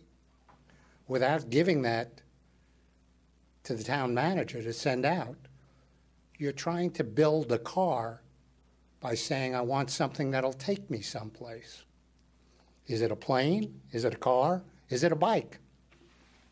You have to create a defined set of wants so he can request different adaptations of that. And an alternative to central planning of what to do for housing is very simple. It's called supply and demand. The government doesn't control it. The economy does. Thank you. Thank you very much. I think one of the reasons, to that point, one of the reasons we're even having these discussions is because the free market is making Cumberland extremely unaffordable. Every home that goes on the market, if it's valued more, will be bought out by families receiving income on national levels that can work remotely now. As I think the city of Portland is talking about the GPCOG was talking about over the next, I don't know if it was the next 10 or so years, 5 years, 21,000 new units of housing will be needed just to support the growth of the new jobs that are coming into Portland. I think about when I see that B&M bean factory being torn down when I drive to work every day, and I see the progress being made there as to what that's going to look like, what that incubator lab is going to look like, and all the professionals that are going to want to move in to go to that school. Where are they going to want to live?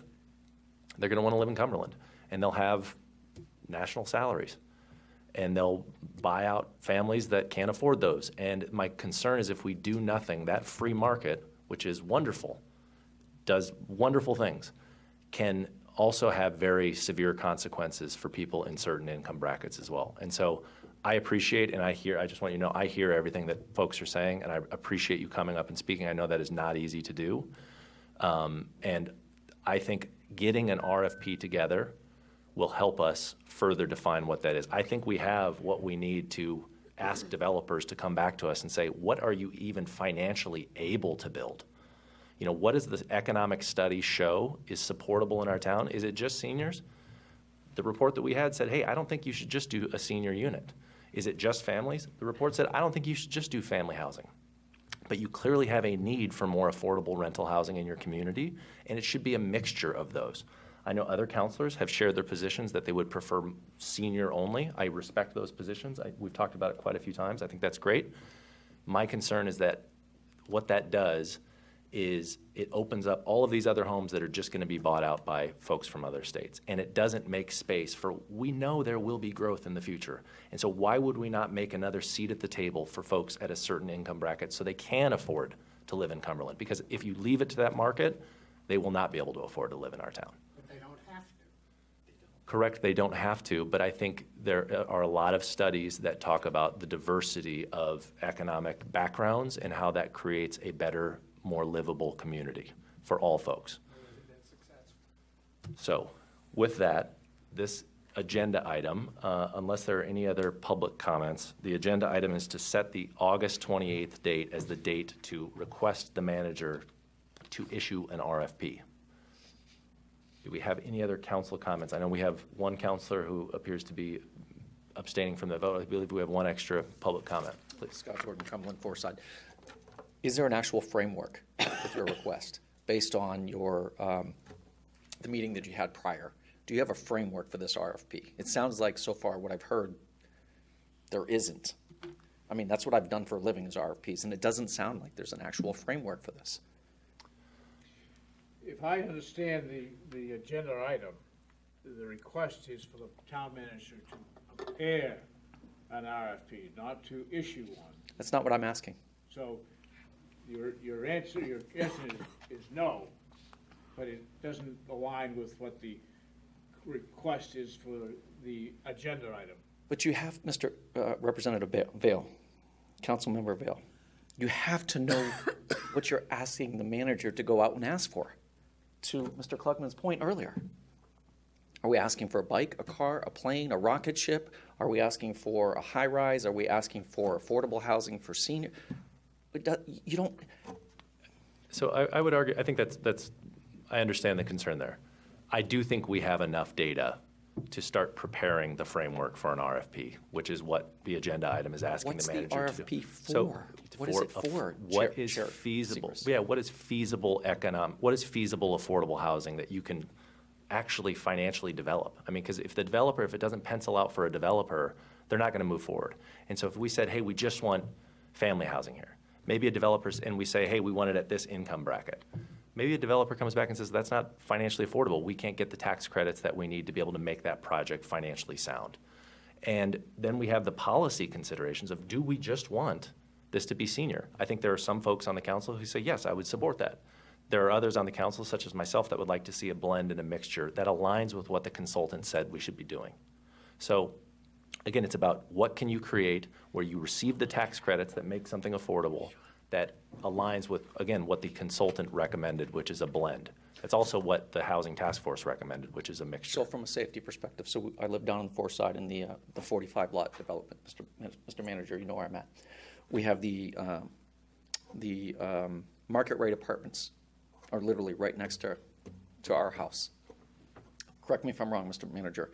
At the very end of that street, our street, there's going to be the senior housing potentially to be built. 55 units. Right, so I think our average house in that development is somewhere $500,000. You put those senior housing in there, tell me if I'm wrong, our housing, it's going to go down in cost, appraisal at some point, correct? You would think, right? The more apartments you continue to put in that area, So the value of our house is going to go down at some point. But I would argue that your asset is fundamentally different than a senior restricted. You're surrounding us with townhouse. apartments. And not on top of that, the crime in there, or the potential crime. I mean, my wife at 9:30 at night had somebody coming up on our steps multiple times. Chris Kennedy, a state trooper, had people coming up on his steps at night because people were dropping off Uber Lyft meals because they couldn't figure out how to get to the other side when all you do is drive around. You're creating problems that don't need to be there. So the problem that we are seeking to address is the fundamental lack of affordable rental units in our town. Have you been to Portland? I have. Do you see what's going on in Portland? I do. And you want to bring that to Cumberland? We are not talking about, and it almost sounds like you're implying low-income housing and equating that to crime and drugs, which I would reject. It does. It does equate to that. What we're talking about is affordable housing. And affordable housing, as some speakers have mentioned, is kind of a moving target. It depends on which group you're going after, which AMI, area median income level, you're going after. And so the consultant has looked at this and said, hey, I think there's a little bit, and we'll go through a presentation in 2 weeks, but the consultant has looked at this and said, hey, I think there's a decent need at the 30% of AMI level, but there's also a really huge need between the 80 and 120% AMI level. What about the generational families that have been here for generations that you're going to force out of here because not for organic growth, but man-made growth? So I think all growth is man-made growth, if you want to call it that, all right? There's a developer that comes in and builds something. What I am viewing this as, and I hope other counselors as well, they may have different opinions on this, is that if that growth is occurring, why are we not involved in being creative and having the foresight to figure out how do we make space for these folks at certain income levels? Because it's not your job, Mr. Segrist, Chair Segrist. It is absolutely not this council's job. It is our job. It is not. It is. Absolutely. Because many of these units will be, the goal here is to have many of these units utilized and captured. There's a capture rate that is studied as part So of let this. those people move into your house. Take care of them. I think that's a fundamentally different analysis. What we're talking about It's is not, saying if though. there are people that are struggling to pay rent currently at market rates, this would provide them with a secondary option that is more affordable absolutely for them, not. which serves Data their has shown interest. that. We just got a very large economic report that showed us that there is a need for that in the town, and that's what we're basing it off of, is a professional economic study. You're missing the point. Thank you, Chair. Thank you very much. Can I ask a question? Please. Do you know in this process if there's a plan to have a neighborhood meeting for the people around here? Because when Kevin Bunker first made his proposal for down on the land where the brush dump and salt shed are, we had this whole auditorium charrette thing, and we got some interesting feedback. So I'm just wondering if there's plans for a neighborhood meeting for this. I mean, I would imagine These at some ideas. point when again, we haven't even issued the RFP yet, but at the point a potential project even comes forward, I do think a neighborhood meeting would be appropriate, personally. We're just not there yet. Okay. And so I think it's a fair request, but I just don't personally view us there yet. I Please. swear I'm not going to make a habit of this.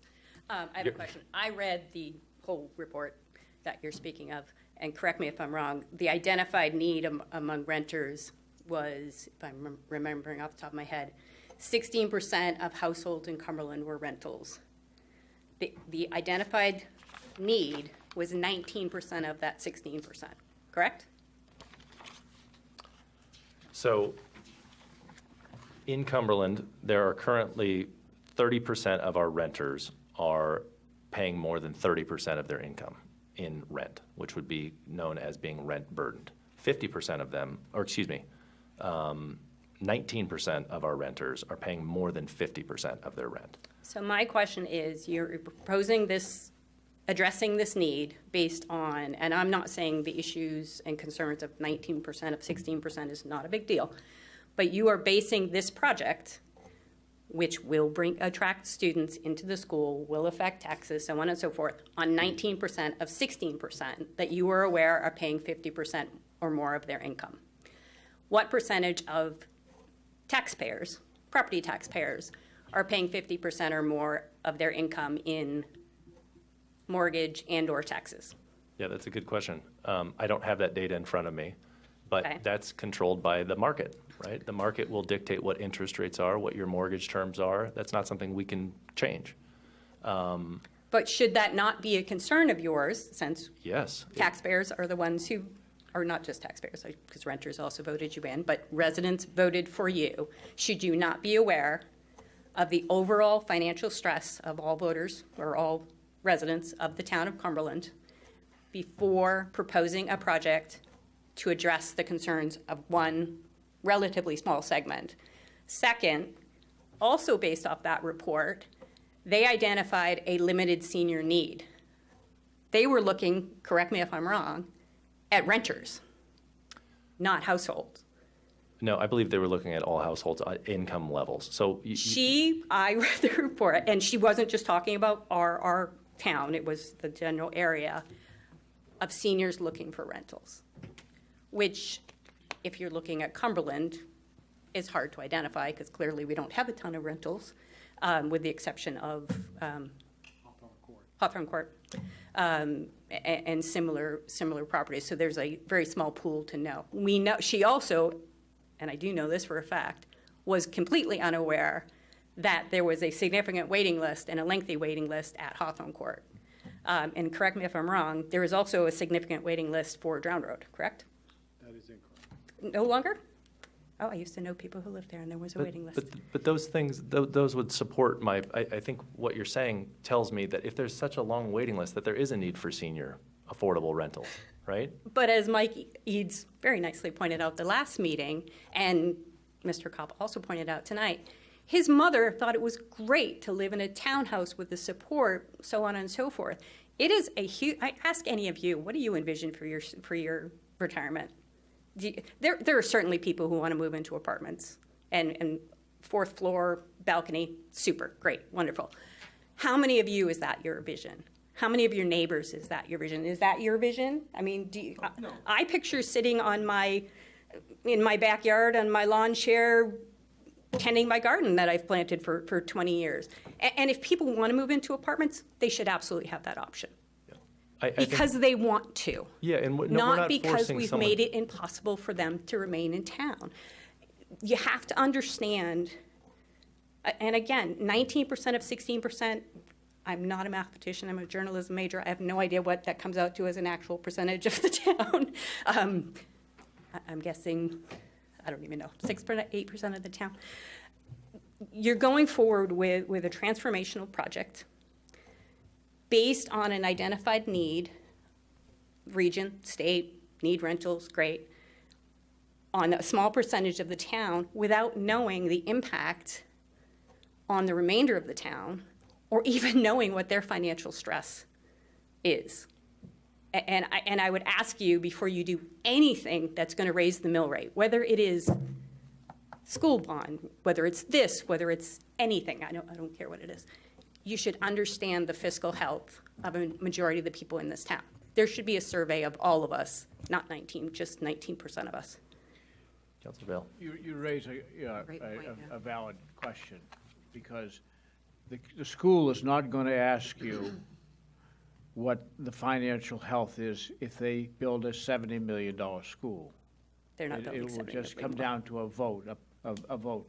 Mhm. And so I think you find that this group here hears you, and we'll answer that question. But there's a vast difference between $70 million of taxes on your tax bill that will most assuredly, you'll feel that pain. We'll all feel that pain. But we will analyze what the impact of any proposed project is going to be on the taxpayer. You should know it now. If you did the survey of the renters, you should survey them all. I But think my you point didn't about hear the us school, earlier. the point of the school, you're not responsible for the $70 million or $100 million or whatever it's going to be. You are, and past town councils and select boards are responsible for the pressure and the enrollment. That's the role that the town council plays. This will, any project will, any building will add to that pressure. There's going to be more student enrollment. At some point, this school, if it passes, will max out and there'll be another school. We know it. But that said, 110 units, assume 30% are families, that's a pretty significant jump right off the bat. It is. Where did you get that 130 unit? 110, did I say 130%? She's referring to the initial concept sketch when it was trying to figure out how many units could lawfully, logically fit on the Drown Road facility. And if you look at Anybody West here Cumberland. has an appetite for that many units? 110? No, I don't think anybody here has an appetite for that many units. Correct me if I'm wrong, isn't it 2 buildings of 55 each? It was, it's a to show concept. what the maximum could be built. One was senior, which was all senior. The other 55 were families, yep. I think getting the RFPs back as to what these proposed solutions could be. It could be this type of a building, or it could be this single building with a mix of maybe townhomes around it, and those townhomes would be the family units, where something else would be senior, or vice versa. We are not developers, and so. But the developer should be working for the town, I won't say you. They are. In that we want to build a fire station. This is the footprint we have. Tell us with your expertise what would work on this footprint. You're basically saying, we have a footprint, we want to build housing, tell us what will work. Right, which is the same as the fire. What They're would not fit going to on this tell space? you your identified need. You're not identifying a need. You're basically saying we want to build a building. Your identified need is we need affordable family housing, or we need senior housing, or we need XYZ. And to Shirley and Mike's point, you haven't defined that yet. If you ask a developer, they're going to tell you, for example, if it's senior housing, it's going to be a very different building than if it's family housing. There's different needs, wider doorways, handicap accessible, so on and so forth. If you haven't given them those parameters, why would they come back to you with a proposal? If you haven't identified the need, that this is what we need, why would they come back to that? If you're identifying need as families, you're going to want play space and this, that, and the other thing. How can they come back with a proposal that meets your need if you don't know what your need is? I totally understand where you're coming from. And again, I think if you read the language of this agenda item, it is to ask the town manager to prepare a request for proposal. That topic will be batted around. We will discuss that and figure out what that mix is. Some counselors say, this is easy, build a senior housing, that's it. Some counselors say, we would like family.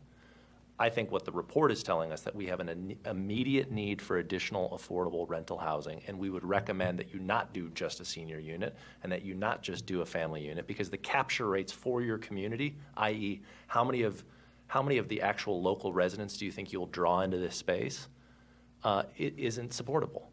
And so a mixture is what that consultant recommended. I wish I had my phone. I wrote down quotes that consultant said. The things that she said that stood out to me and were alarming to me was this was to attract people outside the community, attract new people is how she said. She recommended against seniors so you could get maximum rents. It wasn't that you don't have the people that move in or there isn't a need for seniors. It was to maximize rent. It was families from outside the community. She was, and understandably so, was looking holistically at the region, and there is a huge, huge need for housing in the region, unquestionably. Every community should do their part. Every community should be doing what they can that works within their community. Cumberland has done what's in their ability. You've built 20.6% new households in 12 years. You've done your part. We've done our part. We're stressed to the max because we've done our part. We can't be the answer to every community. And I'm not saying we never build. I think the 55 units on Skyview, great, fills a need. I'm assuming they're high rent. I think Ocean View was brilliant. Bill and I argue a lot about TIF zones. I thought that was a fabulous use of a TIF zone. We have needs.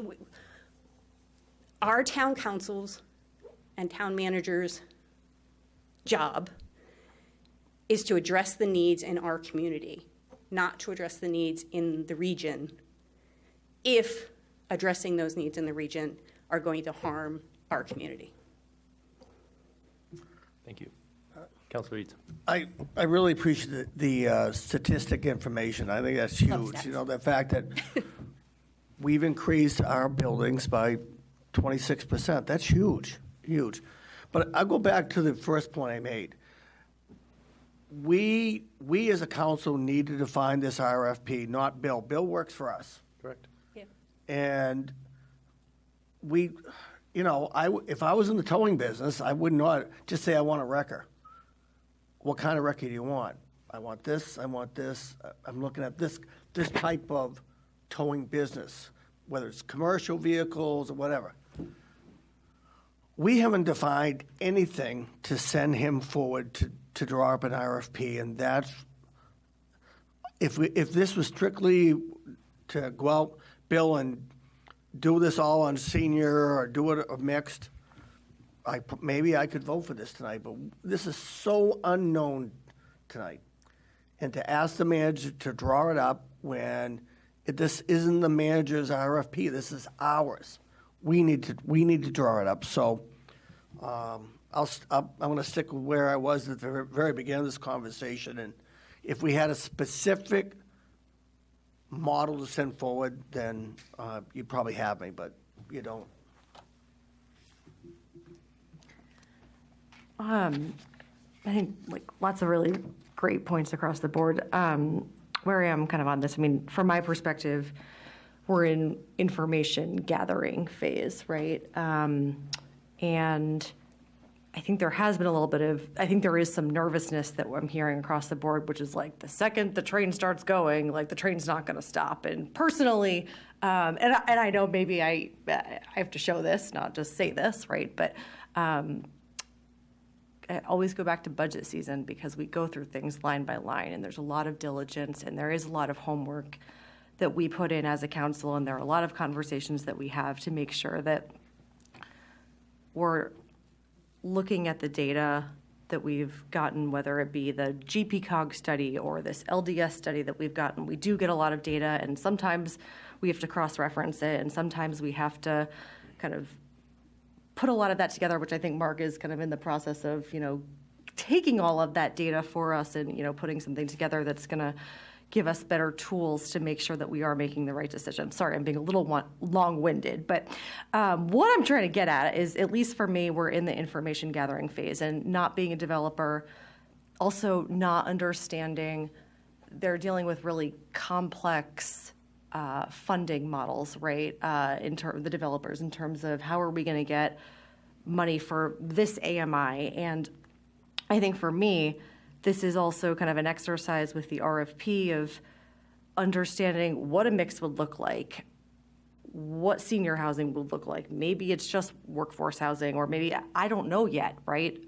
Because we haven't seen those RFPs and we don't know what the cost is going to be, and we also don't know what the impact is going to be on the taxpayers. So for me, it's just another milestone in the information gathering phase. You know, originally we thought that we were going to be in the 60% AMI area, and then we did the study, and the study came back and said, that's bonkers. It's probably better to be closer to the 80 and 120 or 80, 100 to 120, right? And so I think that taking the next step to gather more information, from my perspective, is kind of the next logical step. And I think that on top of that, when we get to a point where if we do find a plan that we do like, we're going to be having those neighborhood meetings. We are going to be sitting down with people, and if the process hasn't been clear, I think that we are more than happy to sit down and kind of talk that through, you know, and so that we all understand and we're all on the same page and there's full transparency. So yeah, I'm in favor of at least setting the date for the 28th to open that up to developers so that we can at least just take in that information, analyze it, look at it, and decide as a council whether or not we think that it's a good plan, it meets the needs of what we need. And if it doesn't, then we don't have to do it. Over to you, Shirley. Or, sorry, Please. that's it go for me, ahead. Mark. That's fine. I hear you too. I'm just wondering, when are we going to have the conversation about the information that we have? We haven't had that conversation yet. You know, I've shared what my thoughts, what stuck out of that report to me. I have 3 pages of what stuck out of that report for me, but we've not, even as a council, had a conversation about that. So I guess that's my concern there. And maybe other people didn't see the same things jump out at them that I shared with you, all the things that jumped out at me, but I haven't heard from any of the 6 of you what jumped out for you. You know, one of the things I'm looking at my page 44 comment, there are potentially 745 family and age restricted units in the study area that could be competitive to this project.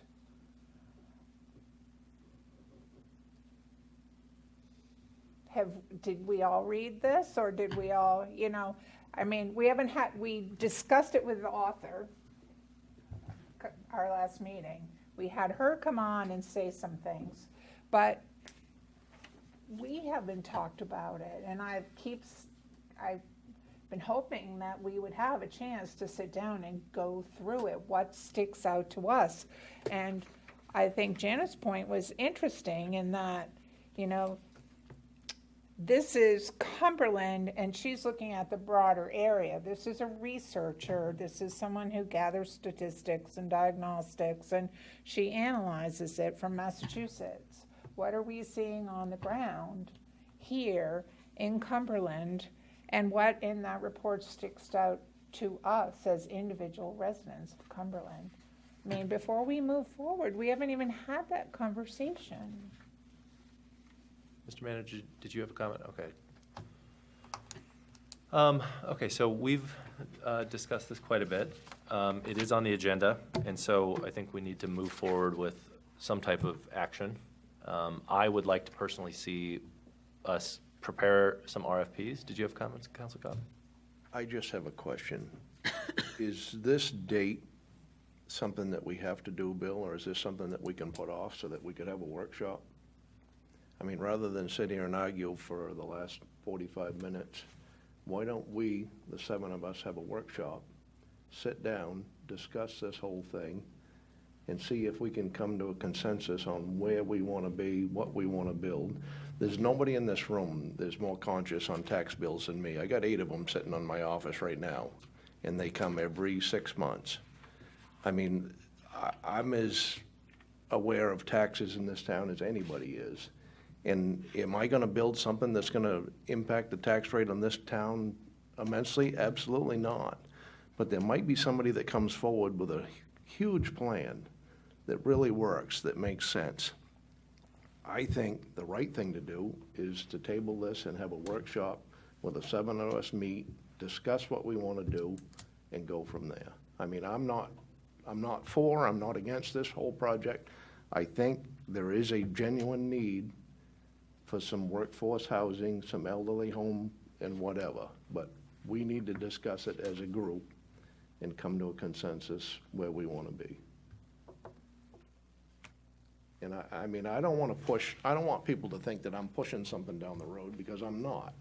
I mean, I think this is something that needs to be well thought out, and that we all have the same consensus that, you know, yeah, let's do this. I mean, I've listened to a bunch of testimony tonight, and a lot of it makes sense, so. My concern with us performing the workshop, even though I think that's a fine idea, is that we're throwing numbers that might not line up with what a developer would say would work out, right? We would say, hey, do 30% senior, do 30% family, do 30% workforce, young professional, whatever you want to call them. That might not work for a developer. So whatever we come up with as those percentages are as arbitrary as them doing the pencil math on the back end. I mean, we can say what we want. Again, we're the policy directive here. But Mark, if we're not going to get what we want, then why would he put it out? Because there may be... If we come up with and said we want 30% this, 30% that, and 30% that, and a developer can't do it, then you seem so desperate to You have to develop something.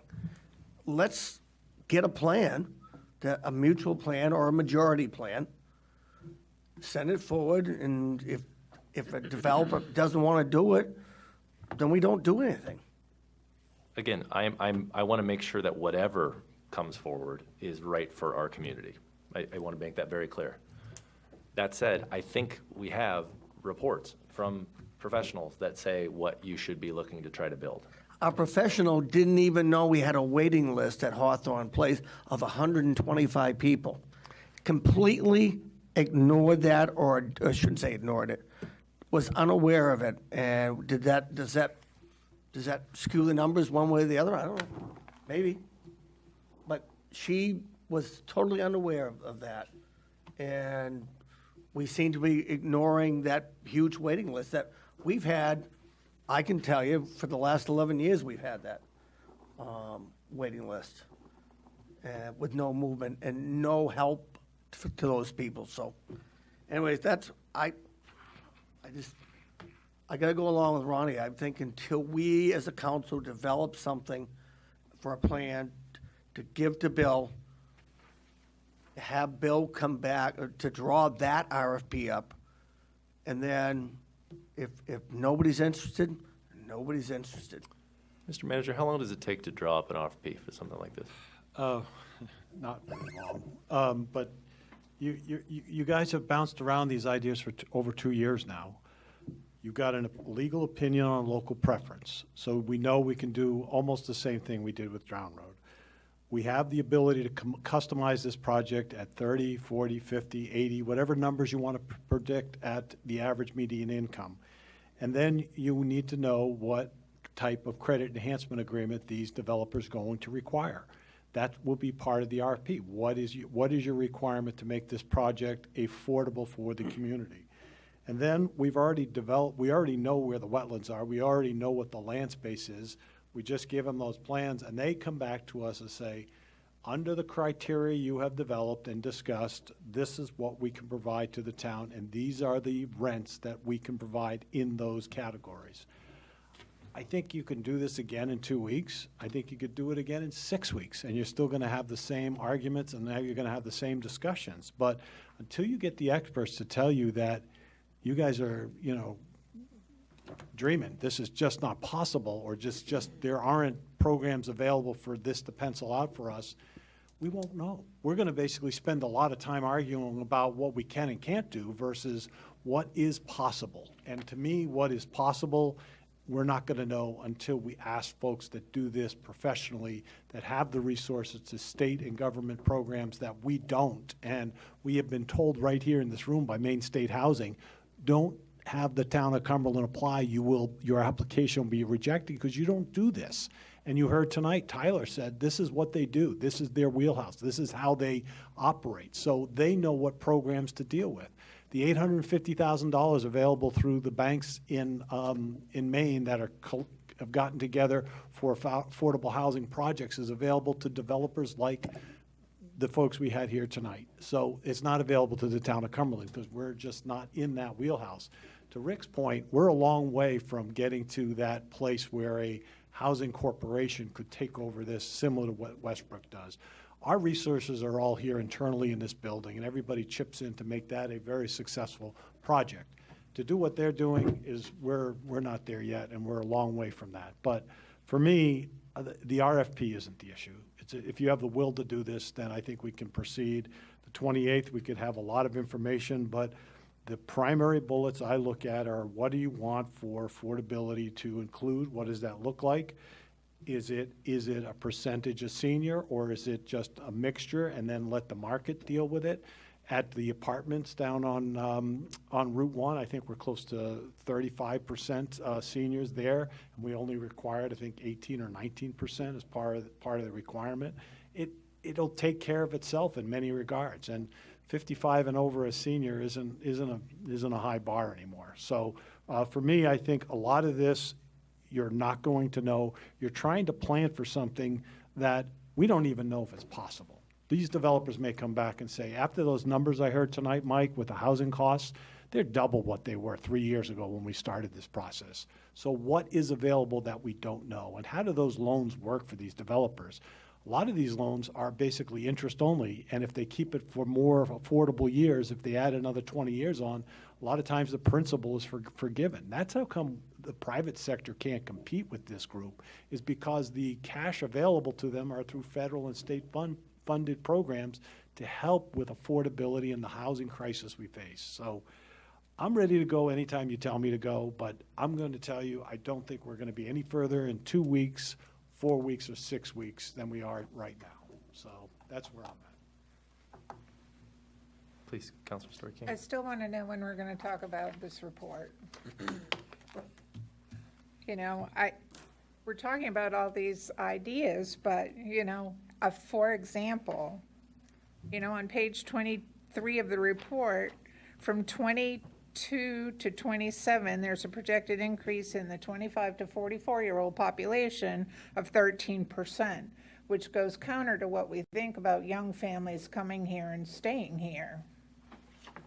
And it kind of goes against what we're getting for, you know, what the school's saying. We see a decline of 10% for school-age people on page 23. We haven't had a conversation about the details in this report.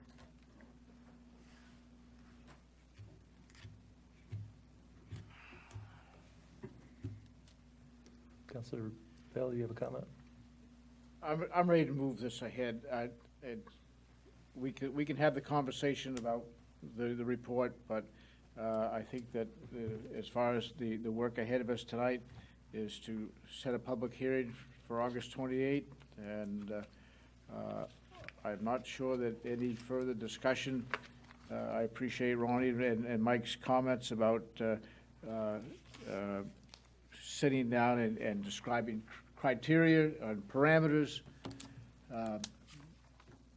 And I thought that would be time well spent, but I think really what I want to see is the developers come back and say, this is what we can do, and that's going to really determine how we move ahead with this. So,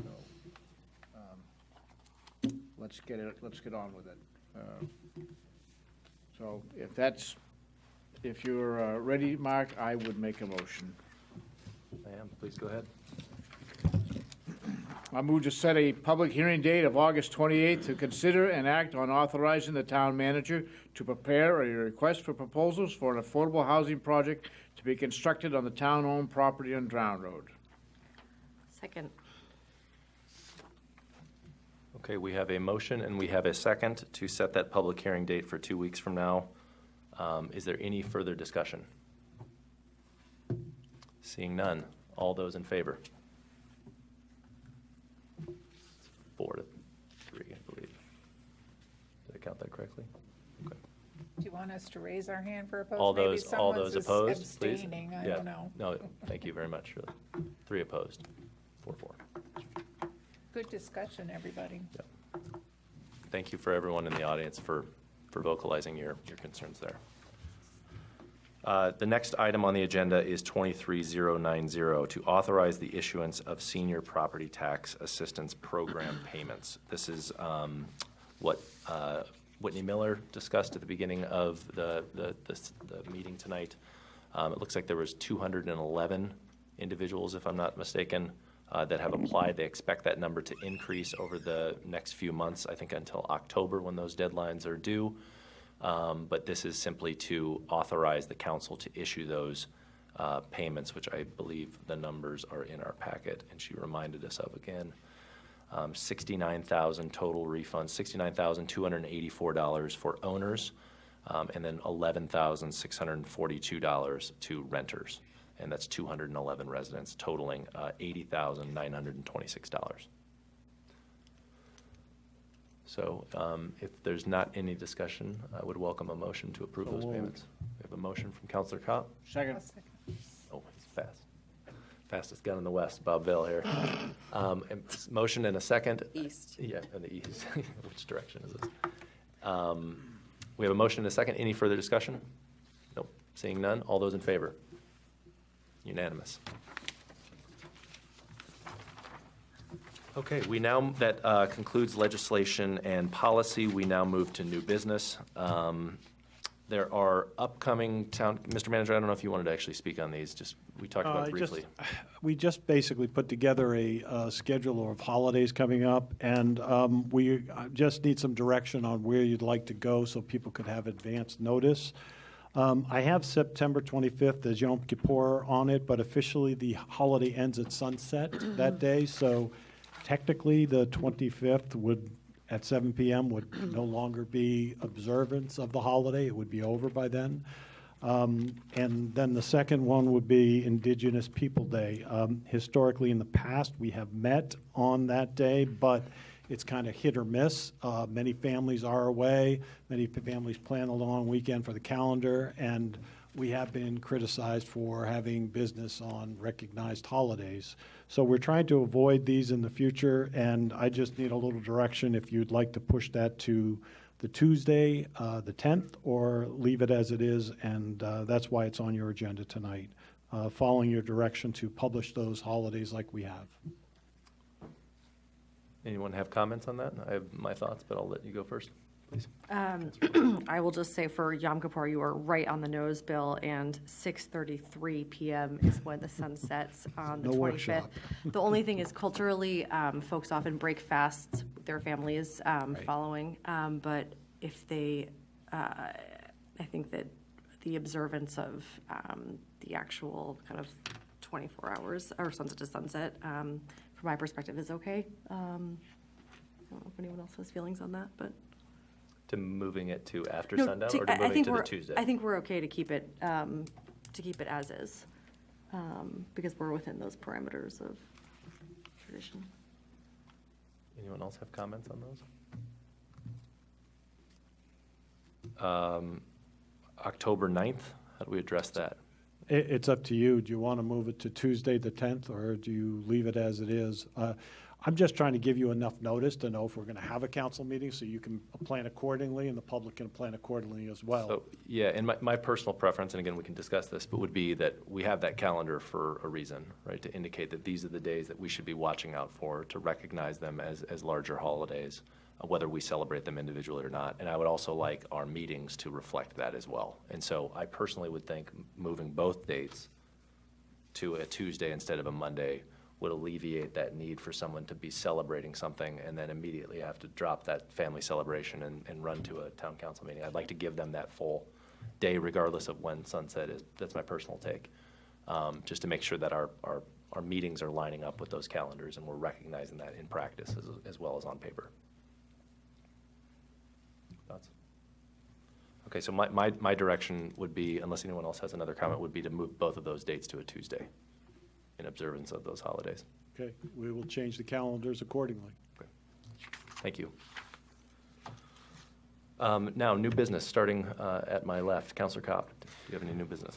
I'd just like to give condolences to the Biscup family, Mike Biscup, who has worked in this community for many years. I got to know Mike probably 10 years ago very well. Just a great guy, done a lot for the community in every aspect.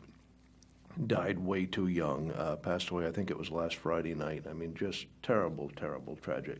Guy was just a great guy, I mean, and certainly will be missed. He also worked at CV in Mahar for many years. He was very active in Little League here. Right. He was a coach and ran the Little League for a while, at least a certain division of the Little League. He was a great community man and just a great family. He actually was working for Slocum Custom Builders, where my oldest son works, and just couldn't say enough good about him. I mean, just would do anything to help anybody. I mean, and he worked at the board barn in West Cumberland for a few years until that closed, and just got to know him, and just a really good guy, so will be sadly missed.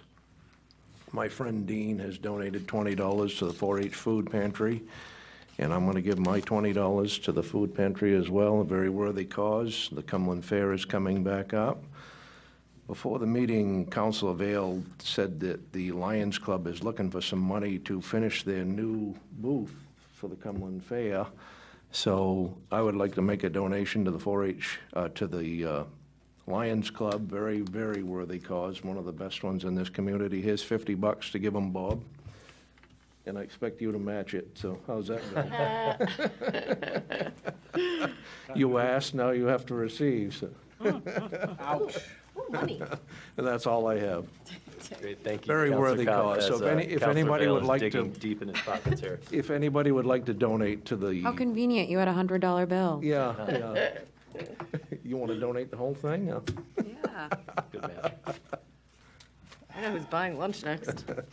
That's painful. There's $100. There's $100.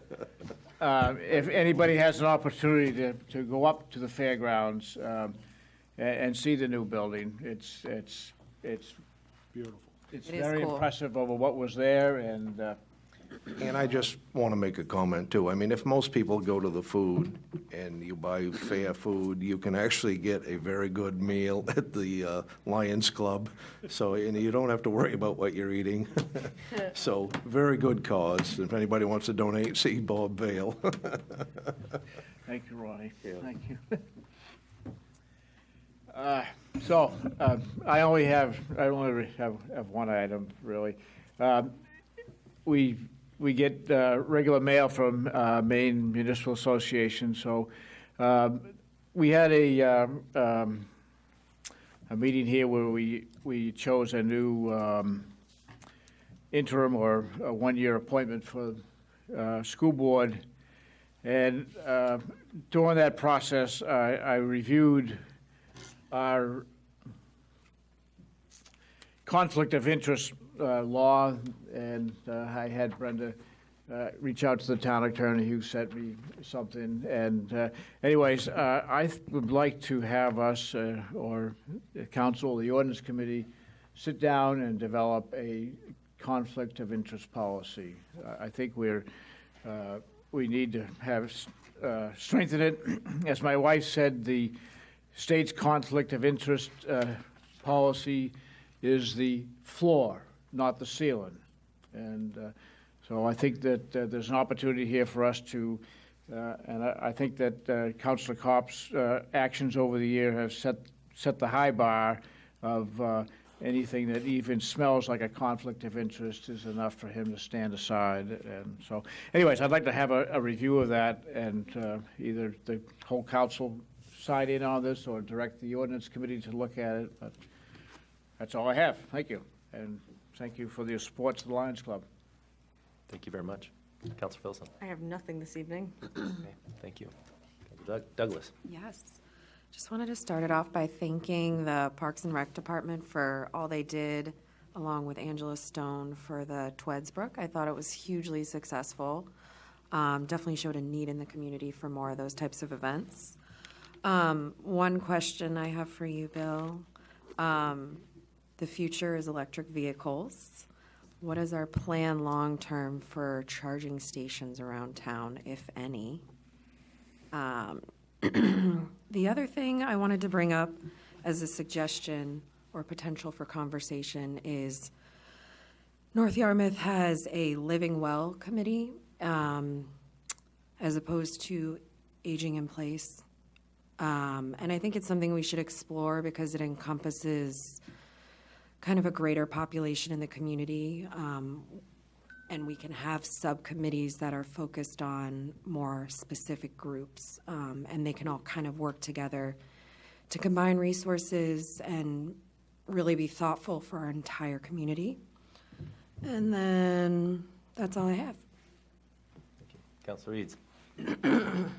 I've just got just one thing. I want to thank the council for the last couple of weeks for your support, your private messages, phone calls.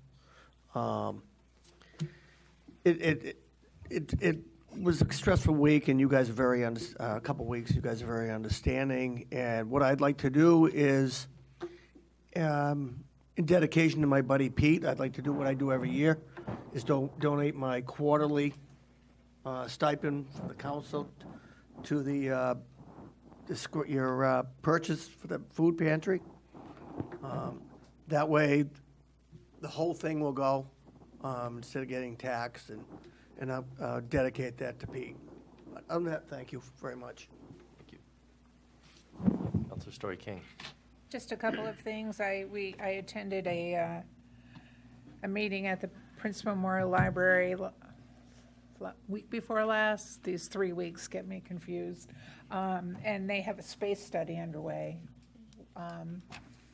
You know, just looking at all the spaces, it's a given really that there's not enough room at the library for all the programs the library is providing, but this space study is to sort of get a better handle on what it is exactly that we're going to need. So I went to that. And I would also like to extend my condolences to the Biscup family. Little fun fact, I'm related. I know that, you know, for most people, there are 6 degrees of separation, but Pat Palmer, my old principal, said for me, or she goes, for you, Cheryl, it's only 3 degrees. My husband's cousin's married to his brother, so we know Mike and his brother Bob very well, and his sister-in-law Mary let us know recently that it happened way too young. He was out kayaking when it happened, and visiting hours are Thursday if anyone's interested, but that's all I have for tonight. Thank you very much. The only 2 items that I have, I appreciate the Twinsbrook. Thank you. I also would like to thank the rec department for all of their help in making those a success. Also, Whitney Miller tonight talked about that tax rebate program. I want folks to really know that if you meet those requirements, which I believe are 70 years of age or older, you've been in the town for longer than 10 years, and your combined household income is less than $91,000, you should be applying for this because we do have funds available to rebate back those. Again, that's a program that's kind of authorized through state statute. Also, in terms of neighborhood meetings, I do think those are great. There is a neighborhood meeting, just as a reminder, on Wednesday, August 23rd at 6 p.m. That the Cumberland Town Council will hold to discuss the 4-way stop at the intersection of Route 100, Range Road, and J Brothers. The meeting location, I believe, am I stealing your thunder here, Mr. Manager? No, perfect. The meeting location has been moved to the Recreation Center at Valhalla, and your attendance and participation would be greatly appreciated. Again, that's on the 23rd. Just 5 days later, on the 28th, when we have our council meeting, there will be a public hearing to consider and act on the recommendation for the 4-way stop. It's expected that the new intersection could be installed as soon as late September, and the engineer's recommendation will be posted on the town's website by Friday, August 18th. And that can be found, again, on the Cumberland Town Council website, or Cumberland Town website. So again, the 23rd and the 28th, so mark those in your calendar if that's of interest to you. That is all I have in terms of new business. I want to thank everybody on the council for a really good discussion, and thank everyone in the public for coming. I encourage you to continue to come as these dates move forward. And with that, I would accept a motion to adjourn. So moved, Mr. Second. Chairman. Motion and a second. All those in favor? Unanimous. Thank you.